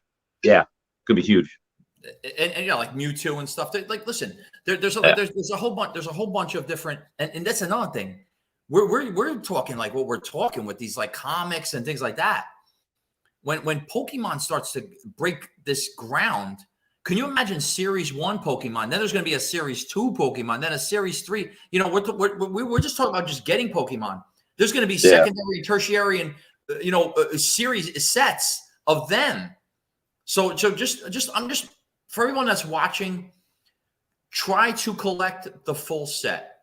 If you could only get floors, that is perfectly okay. I think there's a strategy in collecting multiple of one variant because of either the floor price is very affordable or you see it can go somewhere in the future. Like I think that Sean O'Hara, he brings up a lot of great points with respect to the how like the comics are like how they're set up in like Grail system and gold, silver, and bronze, like and how those particular time periods in history represented those particular scarcity or rarities of those aged comics. And those particular comics, they're just one bangers. It's just one comic, but the way that, Veve transpired that one comic into different variants, they created sets out of it. And the scarcity of each one of those particular variants, it speaks volumes because from a collecting standpoint, it's not just like, oh yeah, I got that one collectible, I got that one comic. I have the entire set. And because those particular sets need a secret rare, or maybe the maximum is the ultra rare, those particular variants are so rare, you're going to be limited. I'll be honest with you. I don't believe there's going to be more than 200 Marvel MC1 sets in existence at one point in time. I'm very fortunate that not only do I have I'm one of a kind because the rarity and the scarcity of having the lowest mints of those particular variants are it's a one-time deal. However, in general though, if you have a common floor, an uncommon, every one of the variants, and just you happen to somehow are able to liquidate something to get a secret rare, it doesn't matter the mint, get a full set. And try to do it with special kind of comics. I don't care. You could do whatever you want. People listening, you like the Hulk and you want to do it, go ahead, do it. Me, I didn't like the Hulk. I didn't like Eternals, and I didn't like Captain America. These other ones that came out and all those other special ones. Yeah, it just wasn't for me. And what I got is what's for me. But I think that holding a whole set and maybe loading up on one particular variant because of whatever reason. Remember we talked about the Veve exclusives. I think that's going to be important too. You know what I mean? One, because that'll burn like 100% of the Omi. So hopefully they do Veve exclusive high mint stuff. They said even in the Veve verse, like if you have furniture for your house, they're going to be really high mint. They'll make a certain amount of them, say 100,000, whatever, or even 1 million. Let's say tables, coffee tables, whatever. All going to be burned. All that Omi is going to be burned. I can't wait for that. I also think that if you're saying by complete sets, would it be okay? Would it behoove some people to be like, I don't really care about this comic, I want the whole set, but because I know that there are, let's say for the secret rare Hitmonkey, I think there are what, like they're less than 500 of those because only 10,000 comics. Would it be? Listen, 2 of the secret rares? Listen, I have. There's only 3 sets that came with 10,000. Okay, Avengers, Thor, and Hitmonkey. All right, Yeah. I have Thor and I have Avengers, and I have the lowest of those particular. I'm like 1, 2, or 3. I have every single one. All right, not bragging. I'm taking a point. The Hitmonkey, I didn't get into it. You know why? Yeah. It's a new comic, a new age. It's he's got guns and stuff. I'm not into that, dude. I mean, I'm not saying I'm not into it. Is what I'm saying is from an investment standpoint, I don't know it's good for kids and the guns and a monkey. It's a great like PR and it's a great marketing gimmick. And the monkey probably has a lot of followers and there's people who like it for the scarcity. He has morals. It's good. Yeah. And trust me, and it's gonna do good because anything that's super rare is gonna always do good there. The scarcity always will supersede that. However, I don't know where I don't know enough about that particular character and that Yeah. storyline, and so there's a lot of people that are very hit to that, and I know it was like a little series and stuff, and it was matched up with something, right? Remember? So Right? yeah, it had a show that came out on Hulu. I don't know how good it's doing, but it's again. I think on that show, I did like a 2-hour stream on it. That it will probably have Spider-Man and Deadpool at some point. It'll probably have Nick Fury on it. And definitely have Maria Hill because Hit Monkey goes, from the, he's a snow monkey. He's a snow baboon. So he goes from there. He goes to New York City because he only kills bad people. So when the Merc with the Mouth, when Deadpool's in New York City, Hit Monkey goes there and he tries to take him out. But he winds up working for Maria Hill. He works for Shield. He works, he winds up doing a lot of really cool stuff. He's part of like a supernatural unit where they hunt ghosts at some point. It's so if the show is successful and they get into that, then I think he's going to absolutely blow up. But the show could just be trash. I haven't seen it. The show could be like garbage, and then suddenly, the only thing that it'll have going for it is the fact that it's it's super rare. Right, but realize something, and it's important. I had this question, right? The monkey's cool. And that's a great argument, whatever. But if someone said to me right now, from what I know, and for what the values are, everything's the same for the values they are currently today. You have an option, Henry. You can either have one of two things. You can either have the 762 Secret Rare, which is arguably like the number 2 right now, and that's it, or a floor of every single one of the variants, including a floor Secret Rare. Yeah. It's like you're telling me right now I can have the whole set. It doesn't matter what mint number. A Secret Rare, Ultra Rare, the whole thing, all 5. Or have just my 762. I close my eyes and I'll take in the whole set. Yeah. Because there's only 500 people in the world that there is going to be a point in time where there are people that are going to have and need one variant. They're going to need one variant to make their whole set. And I do think that also, I mean, I'm not saying from a sell point, but you gotta realize that. Now I'm just using that as an example. There's Fantastic Four. There's the Fantastic Four 5. With Dr. Doom on it. Excellent set. Of which I own 2 SRs of that, of the lowest one, and that is a badass set. And I mean the SR is awesome. Playing chess with the Fantastic Four pieces, that's cool. And these are old comics, like covers and old pictures of comic pages in the comics as the cover in NFT. But I'm just trying to tell you that I think there's more. I think people are underestimating. They're focusing more on this, whether it's a low mint or a super high mint or a sub 50 and a sub 45. Because I'm an advocate of that. I am someone that shares that information because that's something that I'm involved in. But when it comes to a one or the other, I think the importance here is because of the scarcity of owning an entire set and including the Secret Rare. I think that's going to make more of a difference in the long run. Okay, when it comes to a collector's serious value of collecting, they're not going to look at like we look at. Oh, look at that uncommon. Oh, look at that ultra rare. Look at the mint number. It ain't going to be like that. When we get to a certain point where it's like, we're maybe a year from now or 2 years from now, and there's real deep collectors that are looking to really grab. Because realize something, the hard copy comic industry, which I was right in, as you know, in Comic-Con in New York just a few months ago. Yeah, they don't even know what the hell's going on. They don't even know what NFTs are. And if they do, there's some very limited. None of the vendors were like involved. They didn't want to look. They didn't even want to. Right, I'm telling you right now. Next year Comic-Con, watch how big NFTs are. Watch how big it is, and watch how different the space is. And everybody's going to know about it. And everybody's going to have. I'm telling you, it's going to be a different place. But listen to what I'm trying to say. But there's going to be more of a focus, not on the trading of one or the other. It's going to be more of collectors or vendors, the merchants that are going to want full collected sets. Because those are the things that are going to have the premiums for bigger collectors. You know what I'm saying? And I mean, I made a point. Baseball, Mickey Mantle, 1952 Topps card. Mhm. Would you rather have one of them in PSA 10 or Or Beckett 10, right? yeah.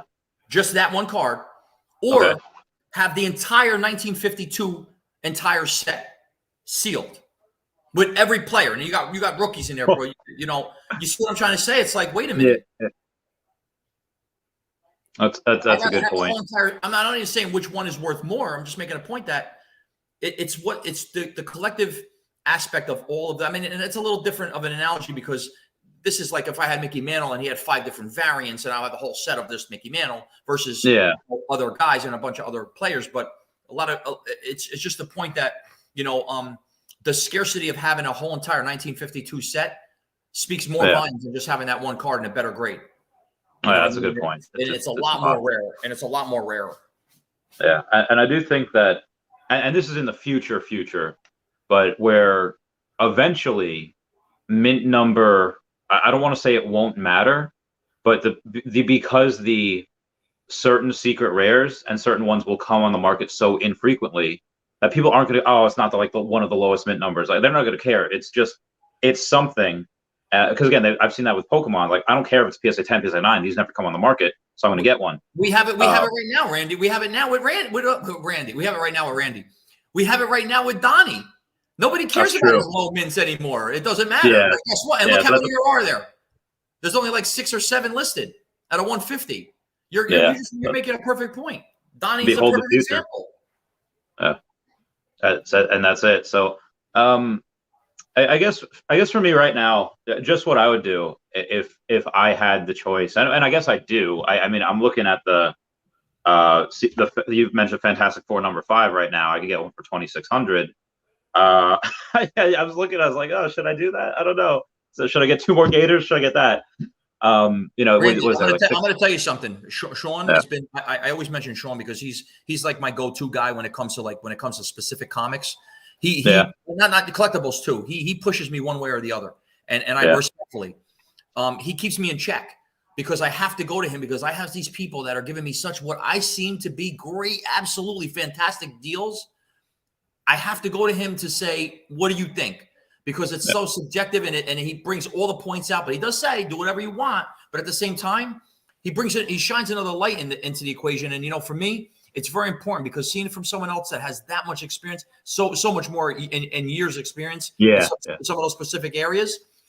I wasn't even interested in even getting the Fantastic 5 set. I mean, at all. He said, Henry, I'm telling you right now, the secret rare was $800. Okay. He said, Henry, the FF5, he said, you need a secret rare, bro. I don't care what you do. But he goes, I'm telling you, get the set. You get the sets, bro. Just get the sets. So I just went in there and just, I took the broom out and swept it all up. I took the whole thing. Because when he's coming out like that. And then I had an opportunity in this crazy trade. The guy wanted, I don't want to get into what happened. Yeah. I got an 800 mint. Oh, wow. A secret rare along with it in that trade. So now I'm holding 2 SRs with 1 full set. And that particular set is one of them where when he advises, I listen. Now the 800 floor is over 2,500. Yeah, 2,600. And I'm not even looking at that as like now what's 2,500? Especially guys, me and you, we gain or lose $10,000 to $50,000 on a daily basis, and sometimes even $100,000 swings. Me and you, we've lost $300,000 swings. So for when we look at like 2,500, it's not like a big deal coming from like 800 or 900. However, for something that you could have bought 10 of them for $800 and something each, now for $8,000, now you can only get like 3 for $7,500. You see what I'm saying? Big difference. Yeah. And what was this? And that's one of the ones. It wasn't him, but I don't know which. Somebody else put on Twitter. You see how it has diamond and it has like A, B, C, D, E. And it has all the comics, and it has sometimes it has. You look at that. Yeah. In the diamond, you have obviously MC1, Fantastic Four. You got the Amazing Spider-Man. you know what I'm saying. And you go to A. Yeah. The Fantastic Five's in there, and Is it that, an A or is it in the diamond? no, it's in the A. Okay. It's in the A, and Okay. yeah, I think there's only matter in fact, I think I took a screenshot. Yeah, I don't even know where it is. It's in there somewhere, but it's in the A. I'm just making a point that if you put in the same group as Avengers 8 and the As is the Avengers Kang. 8 and yeah, and the Kang's Avengers 8 is like 11 grand. It's so much. Yeah. bro. I snatched that 310 up. Yeah. It was at one point the Fantastic Four number 5 that was a bit higher at one point before it came down. Do you remember what it was? 31. Oh, so it retained its worth pretty well. It only dropped a certain amount. The lowest. I said the lowest. The highest floor in that was 31, and then it came down, I think, to as low as maybe 21, but it springboarded back up from there. And this is just me, because I'm in the VV app often, but I look at different mint numbers too, and I see which ones are selling, which one has a little bit more higher priority. I see 11,000s going out, and because we talk floor, sometimes like $200 or $300 of a difference in the floor price may mean you could get like a 20,000 mint number lower for an extra $300. That puts you in a different grade of its comparison to the real comic, like where a real comic might be graded like a 9.2, but for an extra $100 you can get like the 9.6. It's probably really worth it. So you have to look at that as a guide. I mean, because that can help, when it comes to like mint number ranges. Floors are floors sometimes, but then sometimes people throw in, I even see sometimes in like the Avengers, I see like 1,100 mint number. That's a sub, which would be a sub 1,500, I think, on that range. I think it was be like sub 300, then I think sub the next group up for like a 9.6 rated, and then a 9.4. I think a 9.0 would be a sub 2,000, because you got to realize you only got 10,000 mints in that. Some sets have different metrics you go by. That's a good point. So I guess I will, just because this is so. I mean, if I'm going to get one, I'll get 23,919 or 11,867. It's like a less than a $200 difference. That's my point. That's what I'm saying. There's these particular that's in that set. The 11,000, obviously spend a couple $100 more and you get like you're already 50% closer to to that a lower number. It's totally worth it. I mean, and there's also what was the other the Daredevil set. I didn't collect I it. love Daredevil. Yeah, he's awesome, and I don't even own. I own no Daredevil comics at all. I don't. Own okay, so you didn't even get it. Yeah, and that was one where he had said, yeah, you might want to get that one. That might be one you want to get, and that's the only one that I didn't get in that group. But I'm not too big with the character. I'm not really a big Ben Affleck fan, and that whole. Oh, nobody likes a Ben Affleck movie. That one's garbage. But it's the Charlie Cox Daredevil that was really good. It's a Charlie Cox one that was like, oh, hey, this is probably something that is and he's coming back. He should either be in He's going to be in She-Hulk, which will be premiering next year, but he might be in Spider-Man as well. So it is really interesting. Yeah, I can't wait, man. 2 days away, going to see Spidey, bro. Oh, dude. Oh, you got one. I got the Wednesday showing. I got 4 seats right here in Clifton. Oh, it's amazing. Yeah, good for you. I got bro. It was so sick, man, and I can't wait to go see it. I also have next the 22nd. I think is that Thursday. Mm-hmm. I have The Matrix. I pre-bought those too. Oh, okay. Yeah. So one of my favorite movies of all time, if not top 2, top 3. No, good stuff. Good for you. So because I have been spending a lot, Actually, yeah. What I don't like is what do you have? What do you have in mints? You have about 10K left? I mean mints. I mean gems. gems. Yeah, I got like 13, 14. Let me see. Hang on. Oh, I got like 16. Not bad. So again, I was saving for Pokemon. But again, I really dislike it when people put like, oh, 2,500, and then you click as 2,599. So for that, I will get the next one up, and I will get Crouchy, even though it's 2,700, 2,785. So I will get that one, that secret rare. I just bought that. Is it clean? You got it? Yeah, I got it. Congratulations, bro. Um, Listen, I'm gonna obviously I know you talk with Sean. You talk to Sean. You ever get a chance to talk with Sean? Like, oh no, he's great. I talk to him all the time. He's great. Yeah. When I mean those particular like special items like this, because I don't want to be like the intermediary like between you could just direct him on those particular ones, and man, like he will break it down at like to the rice and corn pieces, bro, and you'll see every single aspect of the why, the what, the who, the how much, the reasons for all of it, and the whole justification of it. And it just it's from an investment standpoint, I say holy shit. But well, you made me yeah, I bought a high mint, like one of the highest mints, top four. I'm sorry, 9,997 hit monkey, and I bought this. So this stream has cost me about $2,800, give or take. Listen, bro. Listen, anything that comes from me, brother, it's golden. I'm not that guy.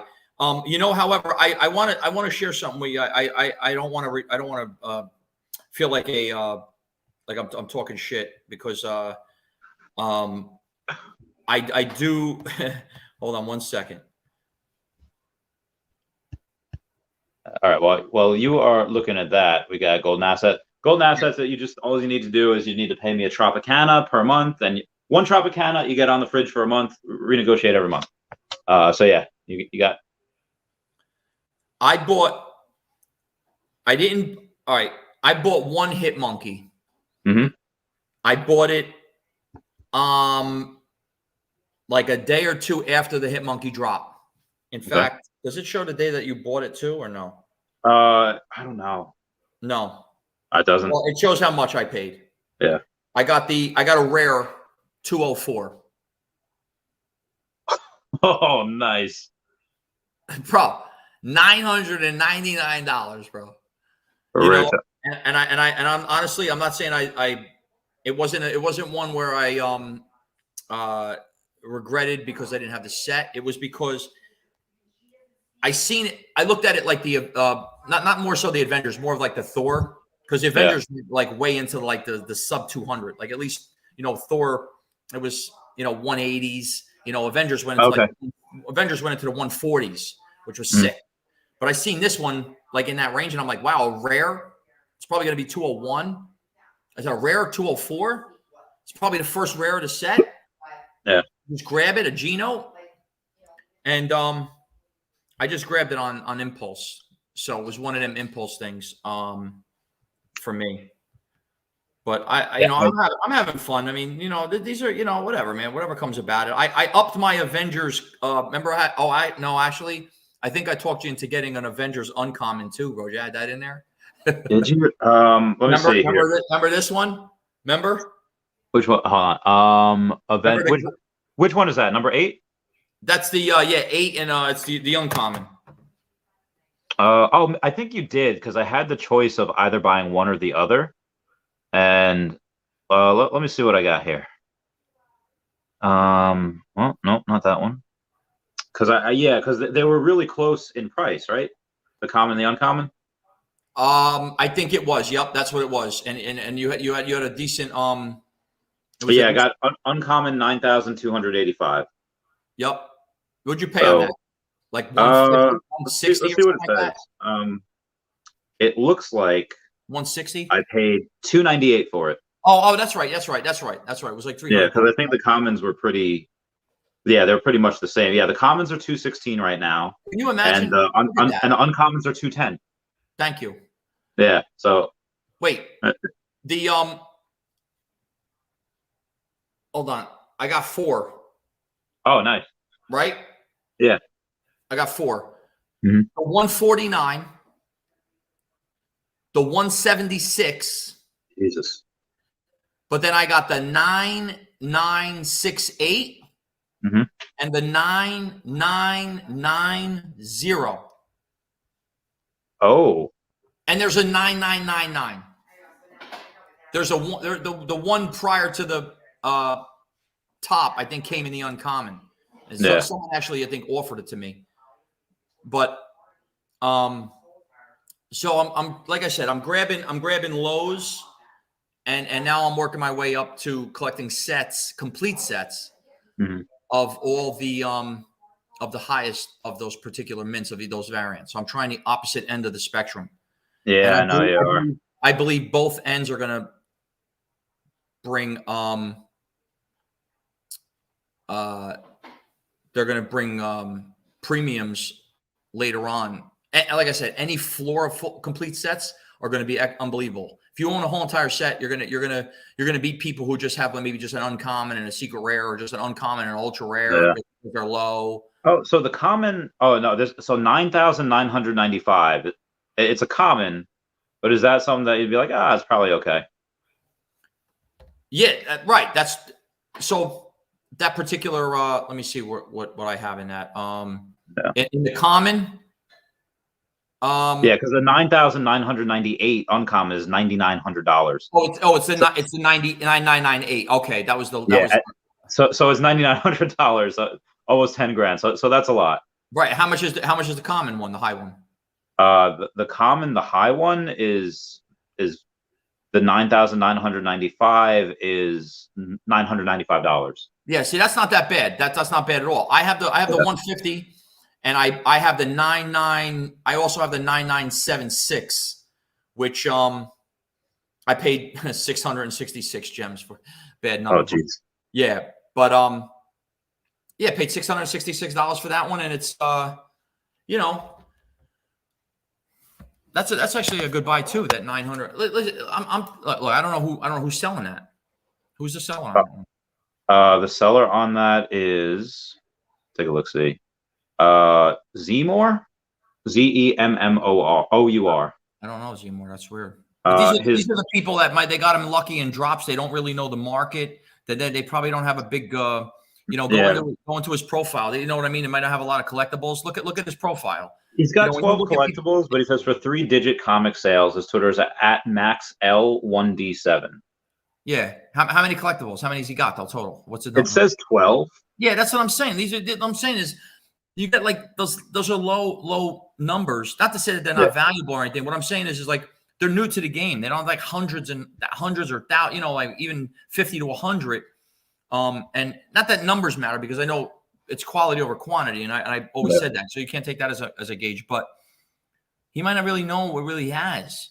For $1,000, that might be a lot to him. $1,000. I mean, it's a lot to me. I'm saying it might be significant. He might have got it on a drop, or he might have flipped it and picked it up for like 150, and now could get like 8x off it, and that's like a big deal. Yeah, that's a good point. From a collecting standpoint, another 6 months to a year from now, when someone looks at that particular set where there's only 10,000, and that's the top set, that Avengers 8, bro. I mean, is one of the higher valued comics in the market, and it's still going to keep growing. And as Kang the Conqueror comes more into I can't wait. The MCU. Yeah. Bro, the Avengers 8 set is gonna pop beyond levels. I'm saying that right now. You could take that to the bank.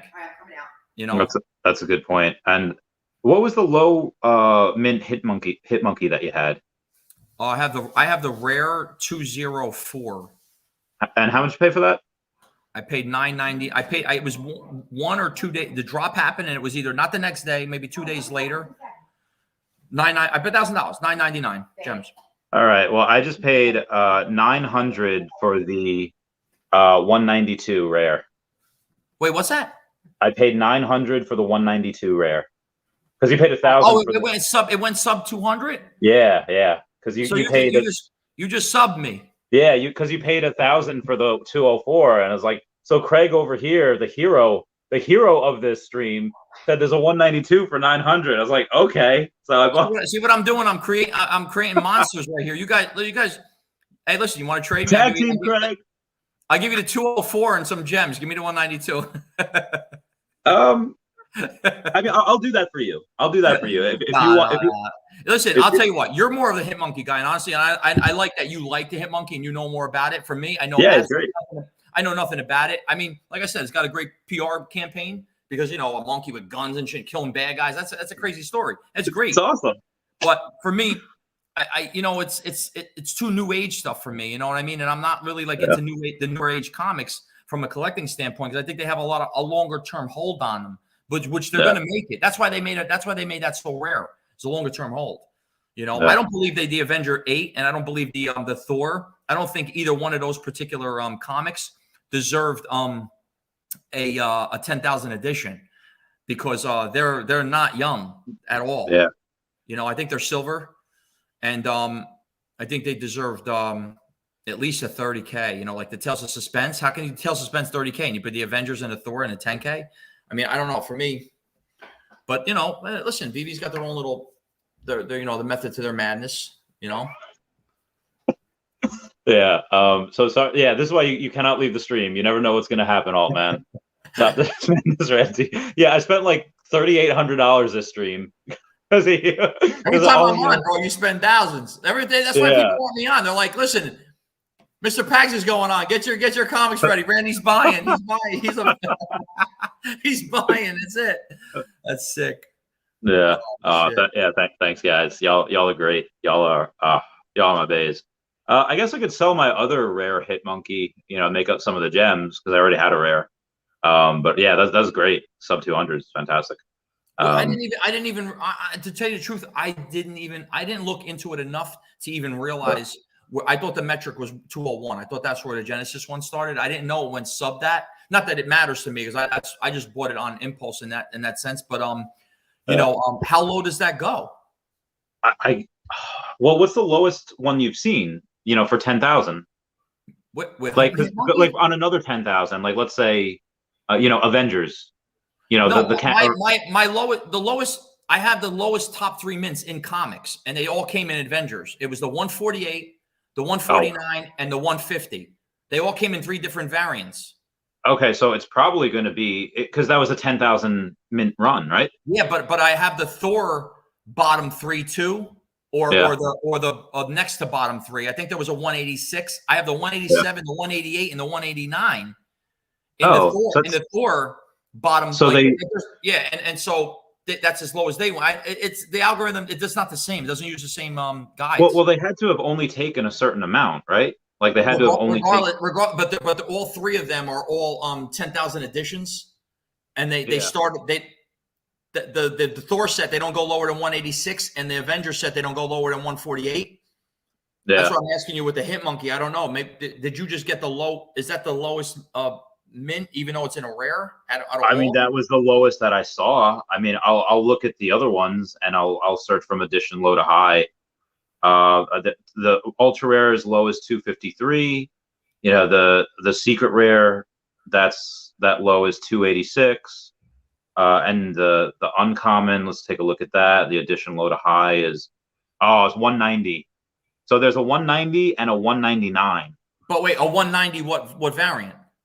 It is an uncommon. And what's the 199? It's also an uncommon. Wow. So what's the lowest common?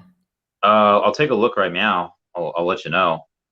Low to high is a 188, and they have a 189 also. So there's a 188, a 189. And you have, and there's a 190. I got a 194. I just bought, I think. No, you got a 192. 192. Oh, did I get a 192? Hang on. No, I didn't. Yeah, I got a 192. So yeah. So it's 189. So it starts from 189. That set 189. 190. I guess it's 188 is the lowest right now. 188 is okay. So 188. Yeah, but the 188 is 10 grand, and the 189. Yeah, and the 189 is 11. It's a common. Yeah. Wow. And the 189 is 1100. You know what drives me crazy?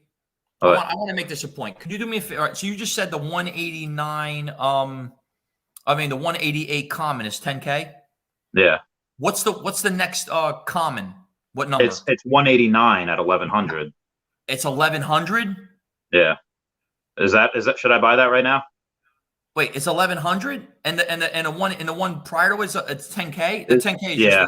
I'm buying it. I'm buying it. No. No. The 10K is a fluke price.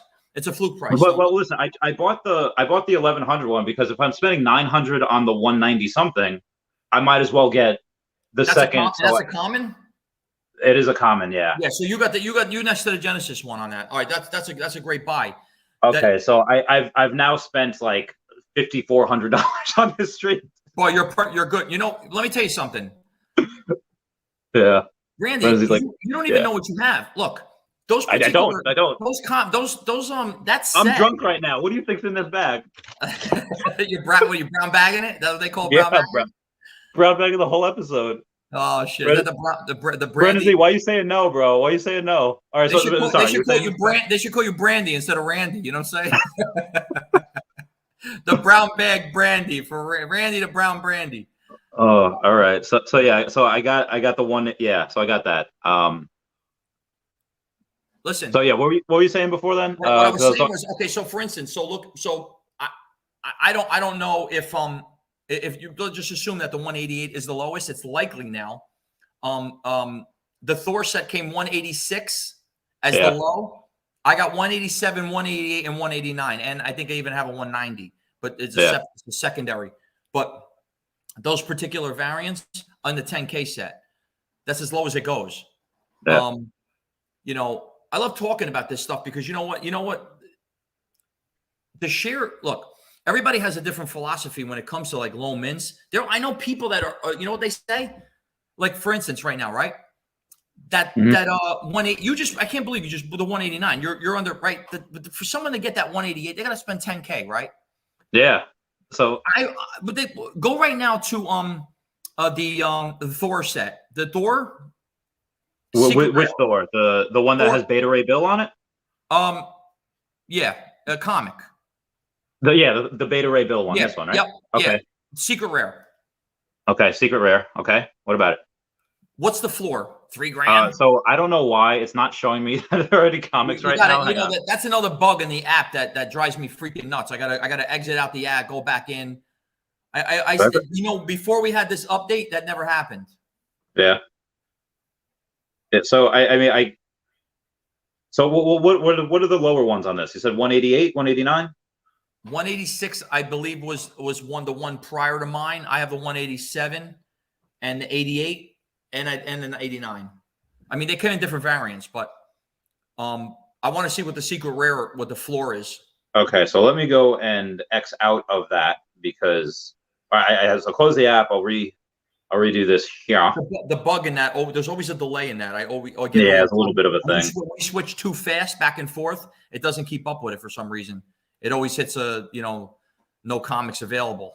Yeah, which is annoying. So, okay, hang on. All right, so Thor, Beta Ray Bill, and we're going to the secret rare. The floor is 2,900.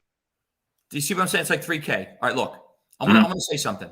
Okay. Go into hit it and go into the additions of that secret rare. Okay, high or low? No. Go into like you're going to buy someone's like a floor. Okay. And then scroll down and look how many editions of the secret rare there are. There are 250 editions. Yeah, so it's very, very okay.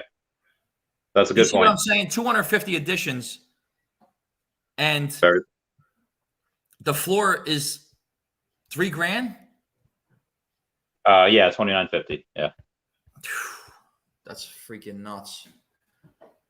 And so is this one of those those comics that are in that diamond tier that Sean told you about, or is it like the Thor is in the so it's diamond and it goes A, B, C, D, E. Yeah.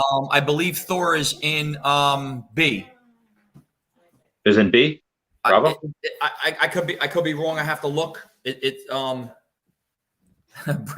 Brendan. Pegs is manipulating drunk Randy. Beta Ray Bill is beta male. Yeah, I love these guys. Beta Ray Bill is beta male. That's so funny. Yeah. You know, I think there's a very Oh, I guess he's an A. yeah, you know, Or someone saying if you Thor's talk in to Sean, C. listen, me and I Sean don't have know. an hour. Yeah, got it. We'll have an talk hour. to him. Me and Sean have like an hour conversation on this, and sometimes we go back and forth. But Yeah. what's very important is he brings up points because he matches them to the scarcity and the actual. Thor is in the C. Okay, Slava, that's cool. But it shouldn't be. But the when the comics, when they have like a sale and it gets posted, like the CGC, like Go Collect, when you see them when they post, like that sets like a standard of that particular comic, right? And Yeah. as time, yeah, I'll get a cup. Hey, what's up, Tony? How you doing? What's going on? What are you guys doing? We were just She came to get her. You get a hair. You get something on your hair. What'd you do? It looks lighter. well, I had it up yesterday. Her skin looks Oh. good too, right? You're glowing. You're glowing. She is. Oh, I'm sorry, a friend of mine. Hold on. Oh, So- no, it's all good. It's all good. Yeah, so we go back and forth. Now, he is like an advocate, bro. If you talk to him right now, and if you pulled him on the stream right now, he would say, "Drop your pants, everybody. Go get and run for a Fantastic Four 5 Yeah. and get the Doom SR." Okay. He's so pro that he got me to collect the whole damn set. I wasn't even getting the set. I mean, I was getting nothing. He's Yeah. like, "Get that one thing," and I started looking into it, and then he started pumping me. Before you know it, like me to you right now. Yeah. I spent like, bro, I might have spent like $12,000 on that whole set. Yeah. So, I mean, don't get me wrong, I I mean, mean, I just You know, about the the low mints, SR, that's why. the Yeah. SR 241. I mean, crazy things. But I'm just making a point. When you start to like really, when you start to get into Babe, what do you want? these light and sweet, Yes, I do. Golden Please. assets. Yes, I do. That one. yeah. Mhm. When you start looking up what he's saying, bro, it's so freaking crazy. He's so unbelievable. He's spot on. Yeah. And Well, that's what he does. The way I am with Pokemon, he is him and Sleeping Comics. That's the way they are. But that's the reason why that I kind of like I quarterbacked that live stream with Foster hosting with Yeah. Andre. I mean, obviously, I brought Sleepin and Spencer and Sean because they're like the dream team, and Yeah. I brought on Foster because of him and Andre's collaboration, and Mhm. Foster's excellent host, and so and Andre Yeah. had. On his first appearance with me on that we shared, he had a little more interest in understanding why low mints might have those particular relevant values and why. And so I thought to bring him on to kind of understand, even though he's doing magic tricks and stuff, it was pretty cool. But but Sean and Sleeping too, they bring a wealth of knowledge and everything else that comes along with their experience in the real comic. And this is why I made a point when I'm in Comic-Con and I'm over there, like I'm like kind of a newbie myself in comics. I'm a newbie in NFTs. I'm kind of newbie, but I'm kind of like, I got my feet and I'm up to my knees a little bit. I'm pretty wet. And these guys have been in the game for 30 plus years, maybe even longer than Sean and Sleeping combined. Yeah. And they don't even have not an ounce of understanding or knowledge about what I'm kind of already knee deep in. Now the bridge is coming where you have Sean is extrapolating all these ideas and is sharing this stuff and his resources with me. And I'm researching it and he's spot on. So I'm saying to myself, once this catches on, once everybody in this industry, in the hard comic and real comic industry starts to really get a load of like, really what the hell's happening, bro, it's off to the races. I want to share something with you because this is the first time that I'm sharing it because I said basically there's going to come a point in time where I say, you know what, today's the day. So I'm going to share this with you. Sean was in the LA Comic-Con a couple of weeks ago. Yeah. And he had been in Artist Alley. Yeah, take a swig for me too on this one, bro, because what I'm about to show you is gonna. Yeah, I crushed one can, so that one's done. So now. So he goes, Henry, He goes, I'm going to Comic-Con tomorrow again, back. Mm-hmm. He goes, the artist, creator, an artist alley, did the secret rare Thanos comic. Which one? Okay. The secret rare Thanos comic. He goes, he's going to be, he wasn't there today. He goes, Henry, but he's going to be there tomorrow. He goes, do me a favor. Screenshot me a perfect screenshot. Send me of your, which is the lowest mint SR Thanos comic, which is the SR 388. Yeah. I'm just going to put it up for everybody to see. Look close. Okay. Thanos wins. Okay. Number 13. Right. But look, let me back it out a little bit. Look at it. Oh, is that a signature? That's right, bro. That isn't that. Wait, not only is it a signature, it's the first ever that artist has ever signed ever in history. It's the first signature NFT in the history of his life. He signed it on the iPad, and Sean sent it to me, and I'm going to NFT it. Jesus, that's got to be Bro, I'm gonna NFT this, and it's already a 101 because I'm on the blockchain as the owner of the lowest of the Thanos secret rares on the blockchain. So now that's got to be add probably a 0 to that. The 101, bro. Yeah. Do you see what I'm talking about? Like, do you understand what that is? Yeah. That's insane. No, I know, because there's some artists in Pokemon that really do not give out their signatures. The ones that do give it out all willy-nilly, yeah, you double the price of whatever you get signed. You know, like Mitsuhiro Arita. But for Ken Sugimori, you add a 0 to whatever he just signed. So that probably something similar to that. They're so rare. The first one ever. Heck, maybe add 2 zeros to that. Wait, that's a 101. Wait, it's not. It can only be 101 because of this reason. 2 reasons. 1, the guy's never did it twice in his life. He may never. No. And 2, that's the NFT, the Veve NFT, and it's the lowest SR that's available. So many layers. So, bro, it's one of one. So I'm going to NFT that. So what do you think about Veve just said reminting is not when you go in for the second Altoid. I'm not 100% sure what they mean by that. I guess that means because they did 2/3 of the tic-tac-toe board, that they're 2/3 of the way done. Yeah. So I believe that just means that we're 75%. 66.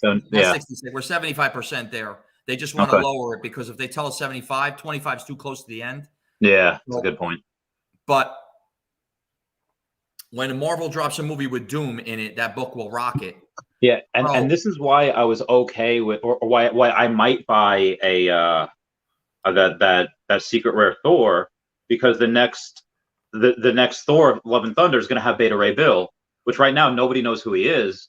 But as soon as it takes off, oh hey, guess what? I'm going to get a Beta Ray Bill.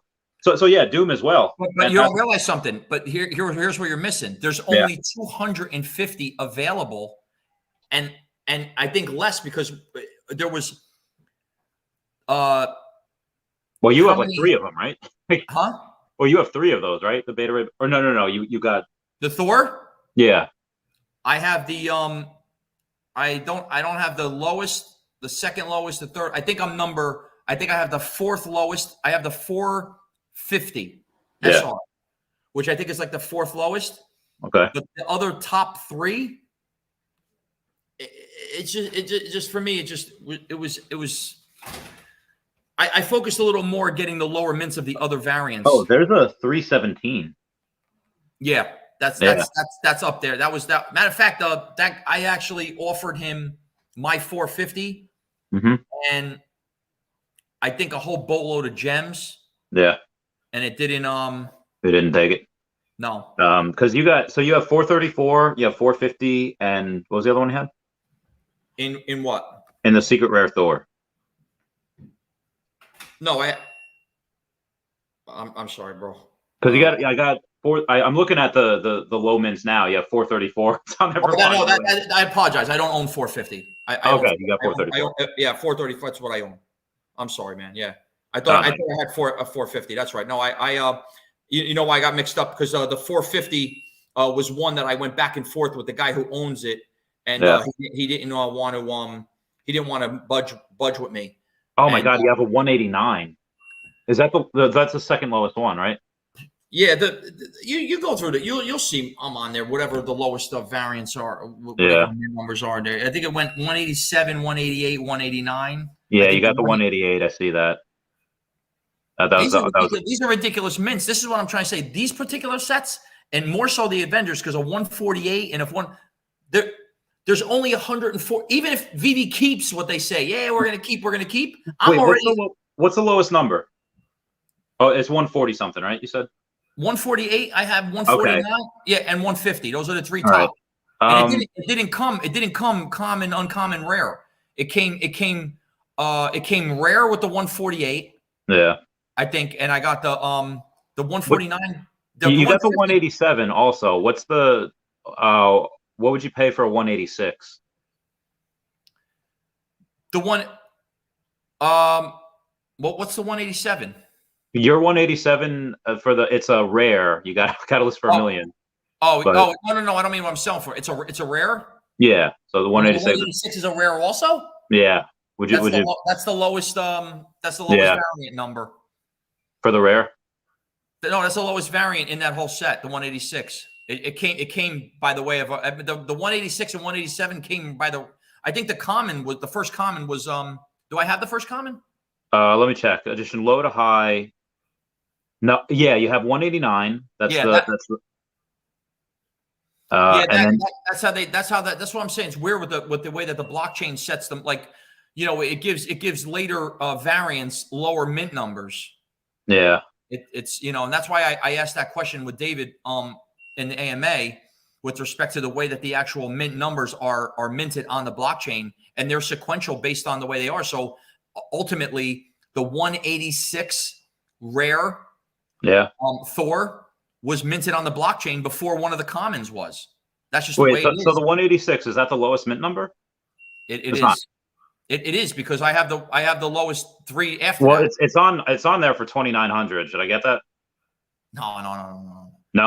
No, because for me, you see how that this is a great question. Would I rather have that, which is excellent, or would I rather have another Fantastic Four 5 secret rare all day long? If I'm going to spend $3,000, I'm going to go for the secret rare, the Fantastic Four 5. You see what I'm trying to say? So you get another Fantastic Four 5 as opposed to, because it looks like that's the lowest number is 186, right? It is. That's the one that precedes my 3 next lowest ones. That's the only one. It's 187. So you would rather have a second secret rare 5, like if you're me, like if we switch bodies, pull a Freaky Friday, you would rather have a second secret Fantastic Four number 5 as opposed to one of these, the lowest mint number on this. You want to know why? Yes. It's real simple. Because of 2 reasons. You're not me. You don't collect full sets. So to have a 1 or a 1, I'm just going to have one of something. I'd rather have it. And honestly, Sean will sit here and he'll cut your hair and say, bro, get another. If you're going to spend that kind of money, get another Doom secret rare. Don't get it because you're going to spend it. I'm saying if it was a matter of one or the other, and you had one of the hit monkey guns to your neck, you definitely have to go with the secret. I mean, because these are, listen, look. Yeah. And this, I'll see Altman. He makes a point here when it comes to these movies. Every single movie that Marvel releases, it's going to incorporate some segment of our investment in our NFTs in some way, shape, or form, because they all have a representation of a comic or a collectible.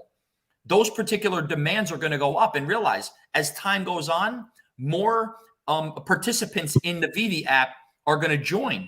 So as time goes on, more people are going to join Veve. And now guess what? Now you're going to have that big movie. What's going to happen when that big movie comes out and those characters? Bro, it's going to hockey stick. It's going to be nuts. These collectibles, and if we're on Immutable, dude, but it's there was a old school movie that Doom was in, which kind of sucked. But yeah, so that's just all right. 5 release month and year. Oh, all right, that's cool. I guess it was April of 1962 that somebody had. So. Yeah, so some numbers will, historic dates, people like that. All right, so I'm glad you talked me out of spending $2,900 or $3,000 on that one. So no. If this was a matter of you saying, Henry, I have the Thor, I have a Thor secret rare, an ultra rare, I have the uncommon or and I have the common. And bro, the rare, it's the lowest one. I would say close your eyes and get it, because you're not only going to complete a set, you're going to have the lowest mint in the entire set. Yeah. But if it has to do with, spending 2,500 or $3,000 or in gems and get one or the other, Yeah. you already have, you're good, bro. You're totally fine. Okay. You know what I'm saying? Yeah. And it's hold on one second. Yeah. Go. You're my beeping. I can't believe it. My refrigerator door's full of jars. So yeah, definitely don't drink in Veve, because I've spent like God knows how much money today. I can't even calculate it. To drop some knowledge, collectibles. Buy it, Randy. Take another sip. Keep it going. Keep them going. All those other Fantastic Four movies were not made by Marvel. That's true. They were all garbage. The new ones are going to be great, because Kevin Feige, well, like, this is a passion project for Kevin Feige. This is his dream. He's a kid that loves these comics, so he's going to take care of them, and he has so far. So, like, am I Legolas and is he Aragorn? Because we've trusted you this far, you have not led us astray. He hasn't. It's been great. Excuse the Lord of the Rings. Bro, you should be fucking Thor, bro. You know what I'm saying, bro? Oh, the long yes, hair I and shit. have the hair, and I can. You got the hammer. You got a hammer over I there? don't have a hammer. I got the Wolverine claws, but but I don't have a hammer. I should. Actually, there was one. I forget what year it was. It was probably I don't know. Maybe was it 2018 or 2019? I think it was 2018, where I go and I go to my friend Autumn's place, and she decides to she went full on Britney Spears in like 2007, and she like shaved her head, and I was like, oh, okay, do what you want to do. That's fair. That's fine. And then what I did was I went there, and she had a bunch of wigs because she said she didn't like it, which is fine, whatever. But what I had done, I don't have it here. I don't have me with the I don't have me with the hammer, but she has a couple of wigs, and one of the wigs Is that you? That's me in the Thor hair. That's funny, bro. I didn't even have my Donkey Kong tattoo yet. You see the You just had Pokeball the ball in there? Yeah, you see the Pokeball. Oh, I thought you got that together. Was that just you had the ball and you incorporated Donkey Kong around it? Yeah, I had that at first, and then I was, so one day, well, I was on the Lucy in the Sky with Diamonds. I go to my friend, and I was like, hey, can you give me this, Donkey Kong around it? And she's like, yeah, sure, I don't care, I'll do it. So I was like, all right, let's. Oh, actually, here it is. Said I look like Fabio, and this bitch don't know who. Oh wait, that's the wrong one. Oh no. I have one where. Oh, that's funny. Let me see. I am the I took a. So I took a Carpenter's hammer. Yeah, that's because what happened? It turned to Stormbreaker, and what's really the hammer? It has like a real name. It's like Jolnir or something like that. Mjolnir. Yeah, so Mjolnir is the hammer that was forged. Mjolnir? Yeah, Mjolnir was forged from a dying star. So it's its weight can be so great. You can only lift it up unless you're worthy. That's the magic in it. And then Stormbreaker was forged in another dying star with Peter Dinklage. I forget his name. Petrie the giant, dwarf giant, whatever it's called. But yeah, so that was that. I forget where else we were going. So honestly, if I take some more steps, I might get both. I might get that because you have the lowest mint outside of the 186. Listen, if you buy, look. You know what is for the sets that I got. Like I said, there were times where I have a few different extras that I have because. So, for instance, this just came up like the other day. Yeah. The ultra rare Amazing Spider-Man 1. Mm-hmm. The lowest mint, 253. Yeah. I traded a good friend of Sean, their co movie producers, directors and stuff. I traded him because I had a higher mint, a rare version of a Fantastic Four rare. Yeah. And he had the 584. At the time, there was nothing lower than that. Nothing. No 560s, no 540s, nothing. flown around for the rare. He had it. And I didn't know who it was. I couldn't know. And I wind up trading him. I remember I talked to you about this, and I traded him that. Would you believe 2 days ago, I get hit up. This guy's got the 504 freaking Fantastic Four rare. And I got the 503 and it's a common. Yeah. This guy comes up with a rare that's 80 numbers lower than my rare that I traded the super rarish ultra. Oh rare. my God. That that Amazing Spider-Man ultra rare 253, bro. It's at least 50K. It's 40K. I mean, it's it's like a Amazing Spider-Man, a secret rare comic, but like the number, it would probably be equal like a number 3 or 4 level, being that it's the first one, right? No. Now I don't have nothing to give him, so I offer him the rare. You know what he said? What? He wants to trade a Bart, Okay. a Wonder Woman, a Todd Flores, and 1,000 gems. For your which one? For the 504 Fantastic Four 504 rare. Okay, so the floor of the Todd is like, let's say 2,800, and then a Bard was like 700, give or take. About a G. Yeah. Oh, okay. So let's say 37, 3,800, and then the Wonder Woman's like what 300. So let's say about 4K. I actually got the Wonder Woman on a drop. Nice. Thank you. All right, so let's say about 4K. Is that worth it? You know why it sucks to ask that question? Because I only have 2 Todds. And one I got cheap, and the other one I didn't pay that much for. I mean, one I paid like less than, I think maybe a dime, like 800 for it. Yeah. So whatever. But I don't look at like what I paid for something, because it's like saying, yeah, well, I opened up a pack of Pokemon and I got a Charizard, Mega Charizard, and it got graded PSA 10. I only paid friggin' $20 for the pack, or $30. Yeah. So you don't look at that card as like a $20 thing. So, I'll give you $500 for it. You only paid $20 for the box. You know what I'm saying? No, I go with market values. Yeah. And what I think Todd's going to do, and what Bart's going to do, and what the Wonder Woman's going to do, plus I'm giving 1,000 gems for something that I'm not saying it's not going to do anything, but it's only replacing the lower mint of something I already have a full set of.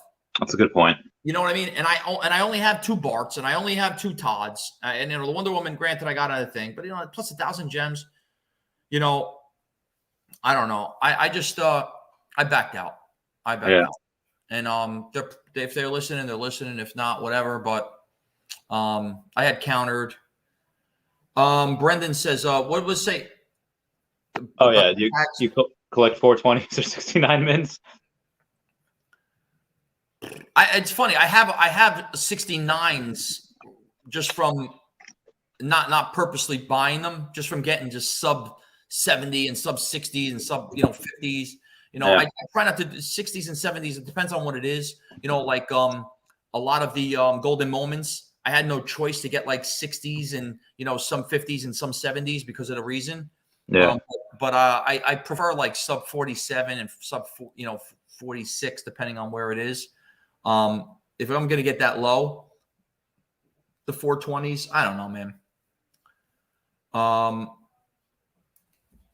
I think there's a market for them. We had this conversation before, I mean, I don't know. Yeah. There's going to be collectors in all these aspects. I believe, though, here's where I believe.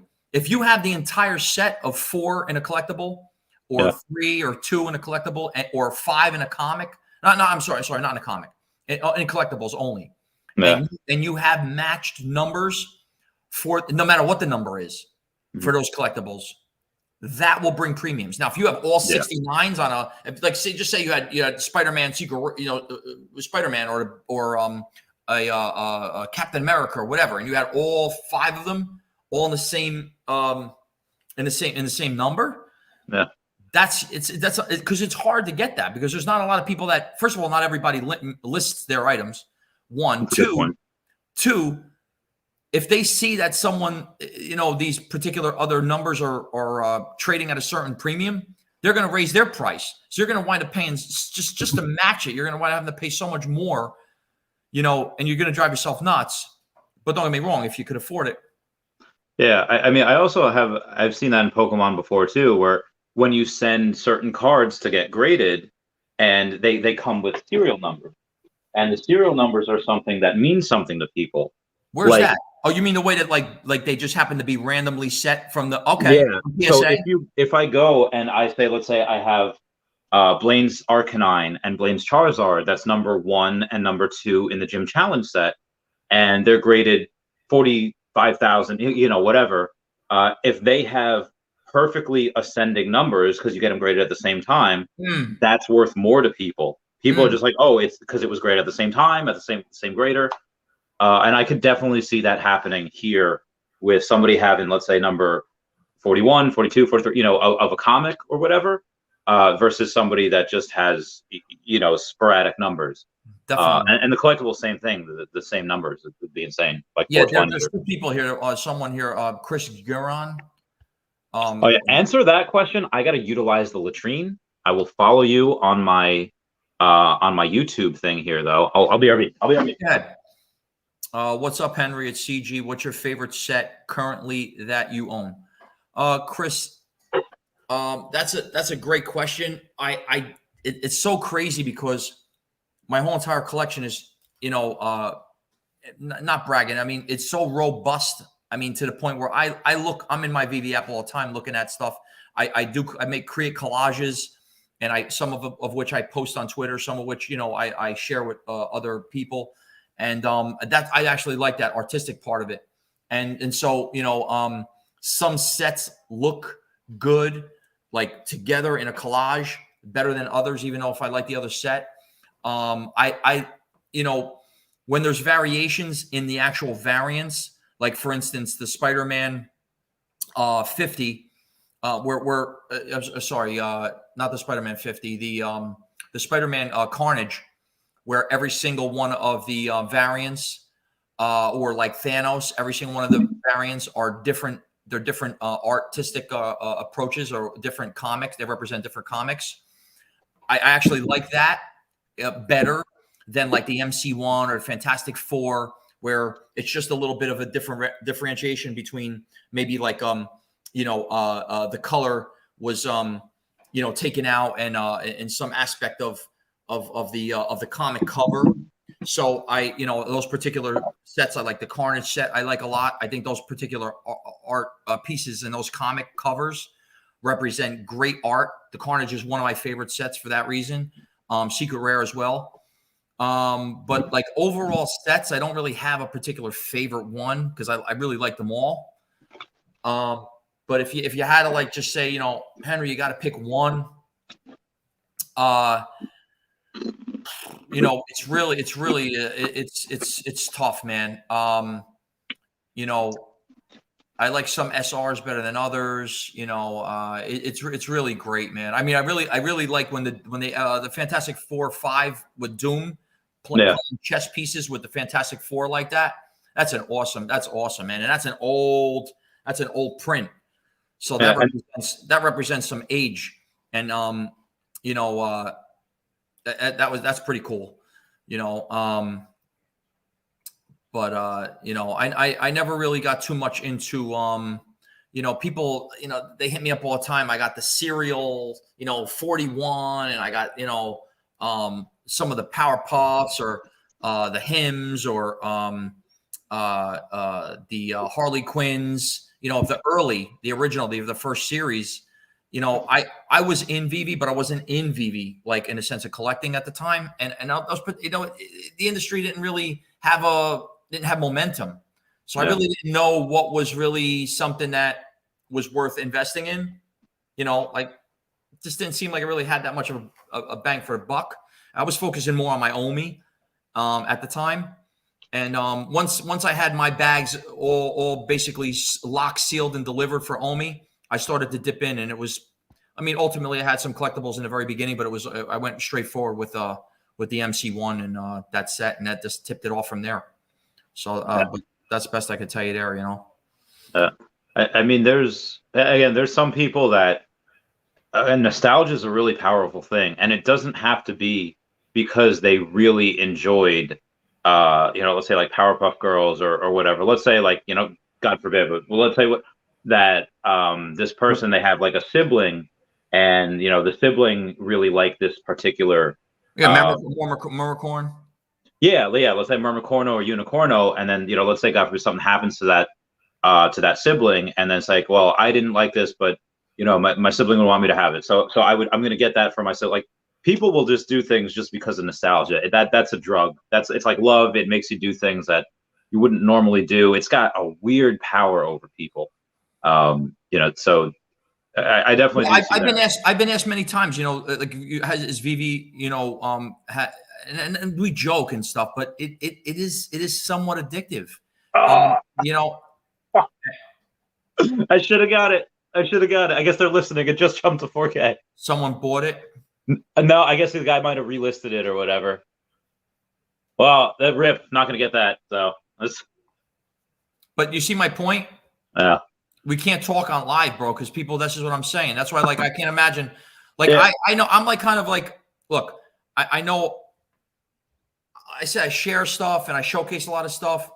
I really don't care because when I buy on the sneak. You don't know what I'm thinking tomorrow because I can't see it today. However, don't get me wrong. I did share with everyone that, not only the reason for this particular stream is to share my importance of why I believe that the higher mints are gonna bring premiums like you really are not even considering right now, because people they consider floor, but then when you start talking to like the last 5 or so, or the last 2 or 3, or the last 1 of an entire set, Veve's not holding anything back from the top end of the set. From the back end of the set, that's the top end of the set they're holding from. So those what you get on those late ones, man, those are the final frontiers. Those are going to have premiums. And I already know it already because I look at, you could go on the marketplace and just take a look. Yeah. They're freaking ridiculous. I mean, some of them, 2 million. That means, you know what 2 million means? I don't want to sell it. Hi. Oh, you guys are so adorable. That's so cute. I gotta steal them away. Oh, okay. You got all right. Yeah, I've kept you for very long. No, it's okay. Thank you so much. I'm gonna get almost 2.5 hours. You kidding me? This is like awesome. I like when you guys do your 4 to 6 hour. Your 4 to 6 hour shows. Yeah, those. Oh yeah, that Andre Jick one where I had you and Cavell and Foster, and then Andre. It was. I wound up going for 7 hours because I had. Wow. I had Wendy on right after, and then I had this guy Ian Waller, who's got the Power of Ideas. So I had him on. It was ridiculous. It was nuts. I had that night. I only listen. For that particular episode was just a matter. I only requested to come. That was probably one of the first times I ever requested to come on in, and that just had to do it because when things are propagated into this industry sometimes on false pretense, and I'm not like the referee. Yeah. But at the same time, I can't see one of our own, being ridiculed. At the same time, I think things had it wasn't. I don't want to get back into it, but things just weren't brought out the way that they should have been brought out, and things had to get, I think, rectified and straightened out, and they did. And I'm glad it's passed now and that's over. And whatever comes. But I only requested to come in to kind of like get a little more clarity on the situation and to really understand what the hell was really going on. And I had to bump out at that that's why I was in and out, but it was good to see how that, worked itself out and everything. And, but I didn't know you went, that was 7 hours. That's crazy, man. That's crazy. Yeah. It was, my throat was like dying. It was nuts. Yeah. So I guess it's back to 2,900. So as soon as somebody said, hey, it's up to 4K, I did immediately regret not buying it. Because that's the lowest one. If yours is actually the second lowest at 187, don't try to one up anybody in this industry because of whatever they have in a sense of the lowest or highest or whatever. Don't use that as a guide. Yeah. For me, it's an inspiration. If you do get that, would be great. We basically be the boys of the boys, but don't look at it like that. Yeah. I have what I have because of those particular requests that I made to myself to collect the whole set in those lowest areas. Yeah. If it was a matter of me just getting one, like 187, I would have never spent it. a good point. Let your Good wife, point. hey, let your wife listen with you. Yeah. Have the life Teacher. listen. She must be sick of hearing Omi as NFTs. Here's how sick it is. We both did the Wonder Woman drop. Yeah. She didn't get one. I did. And guess what? What? I spent 50. I transferred it over to her. Now it's worth 300. Guess what? It was a possibility of me getting it back to go do a trade for. See, I might have got it right back for a trade. You know what I'm saying? Yeah, that's a good point.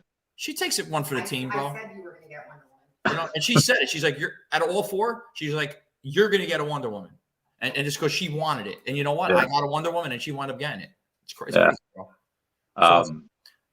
So good deal. I might have to make a video on recapping all of this, which I can't wait to tag you in all the things that I did on this stream. I'll tag you on Twitter later. Do you collaborate with Taps? Do you know Taps is the only really like real top guys out of all you guys that I've never had any communication with, and you know, we never. Oh, he's great. Yeah, I roomed with him at Designer Con.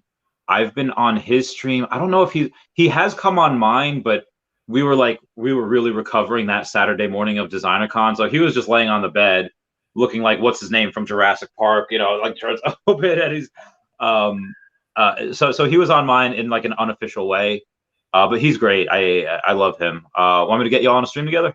Yeah, maybe one time. It's so crazy because in early days, I want to call them the Cavell days, because Cavell was like, he's like really like kind of the biggest inspiration coming into this space out of anybody. Now, not more so like, because you were always in there, and I actually I tapped into Foster later on, but Taps was always one that was in there, like, you know. And I always seen and I kind of like his tone and the way that he sets his whole streams up and everything. So I used to tap in a lot. I was like, Cavell was like my go-to guy when I needed something. And I think the way that Cavell markets his streams, they were more inviting for me in the beginning. You know what I'm saying? The way that he did his artistic things and his facial features, and he had guys on, you know, and it looked like, holy shit, is it real? You know, the way that he typed.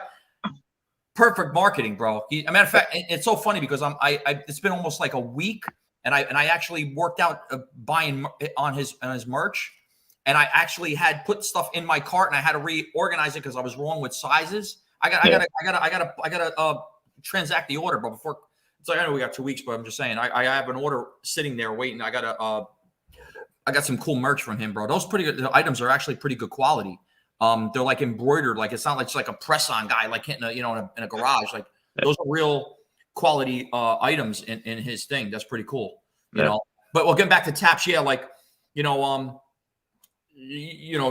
guys are boys and shit. I just never got no, he's great. Does he collect too? Is he in the game too? I don't know how. Yeah, and he's and this is why I know it's gonna work, because as if I needed more proof, but in Designer Con, he was telling me how much he was spending, which wasn't like hundreds of thousands. Like, yeah, I spent like, $3,000, $4,000 this week on collectibles.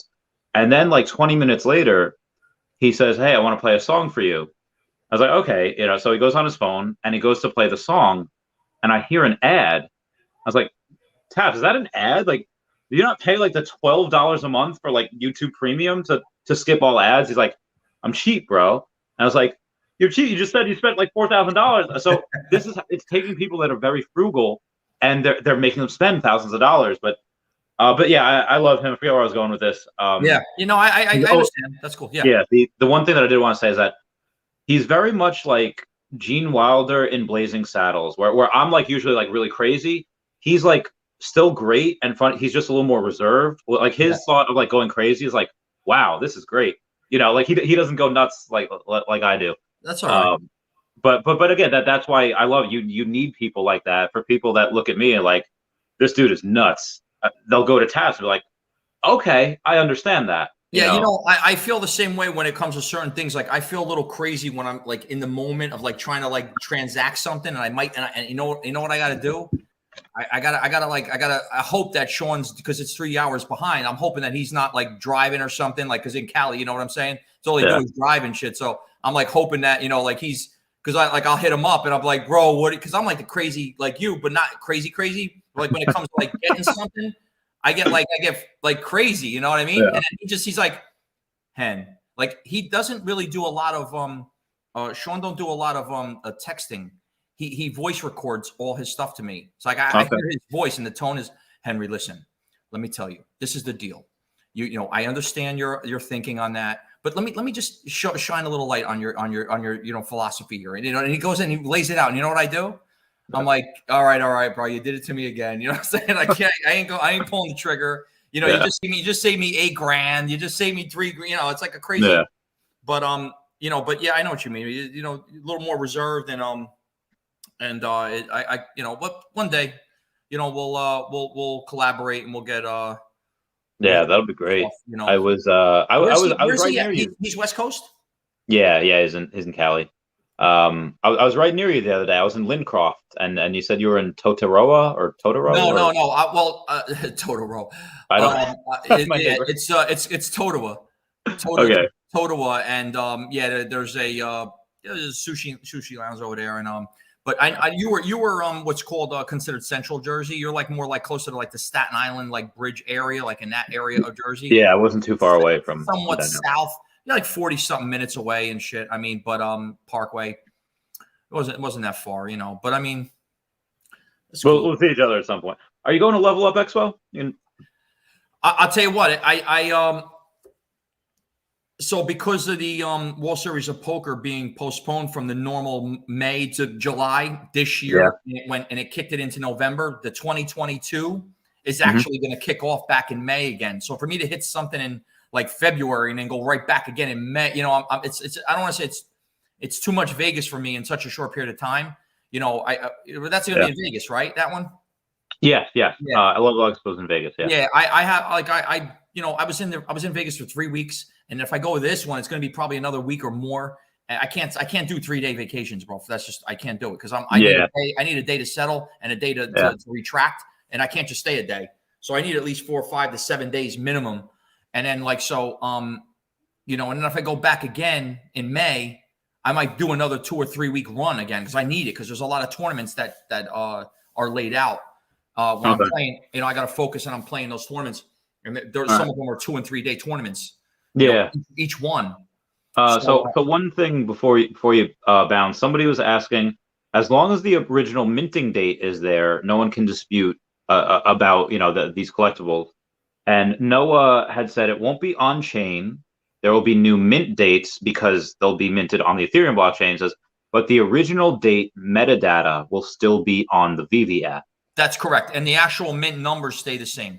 Yeah. So does that worry you at all that the original minting date won't stay from where it was on GoChain to the Ethereum blockchain, or because it's still on there, it's fine? You know why? Because the stamp on the actual asset is going to stay the same.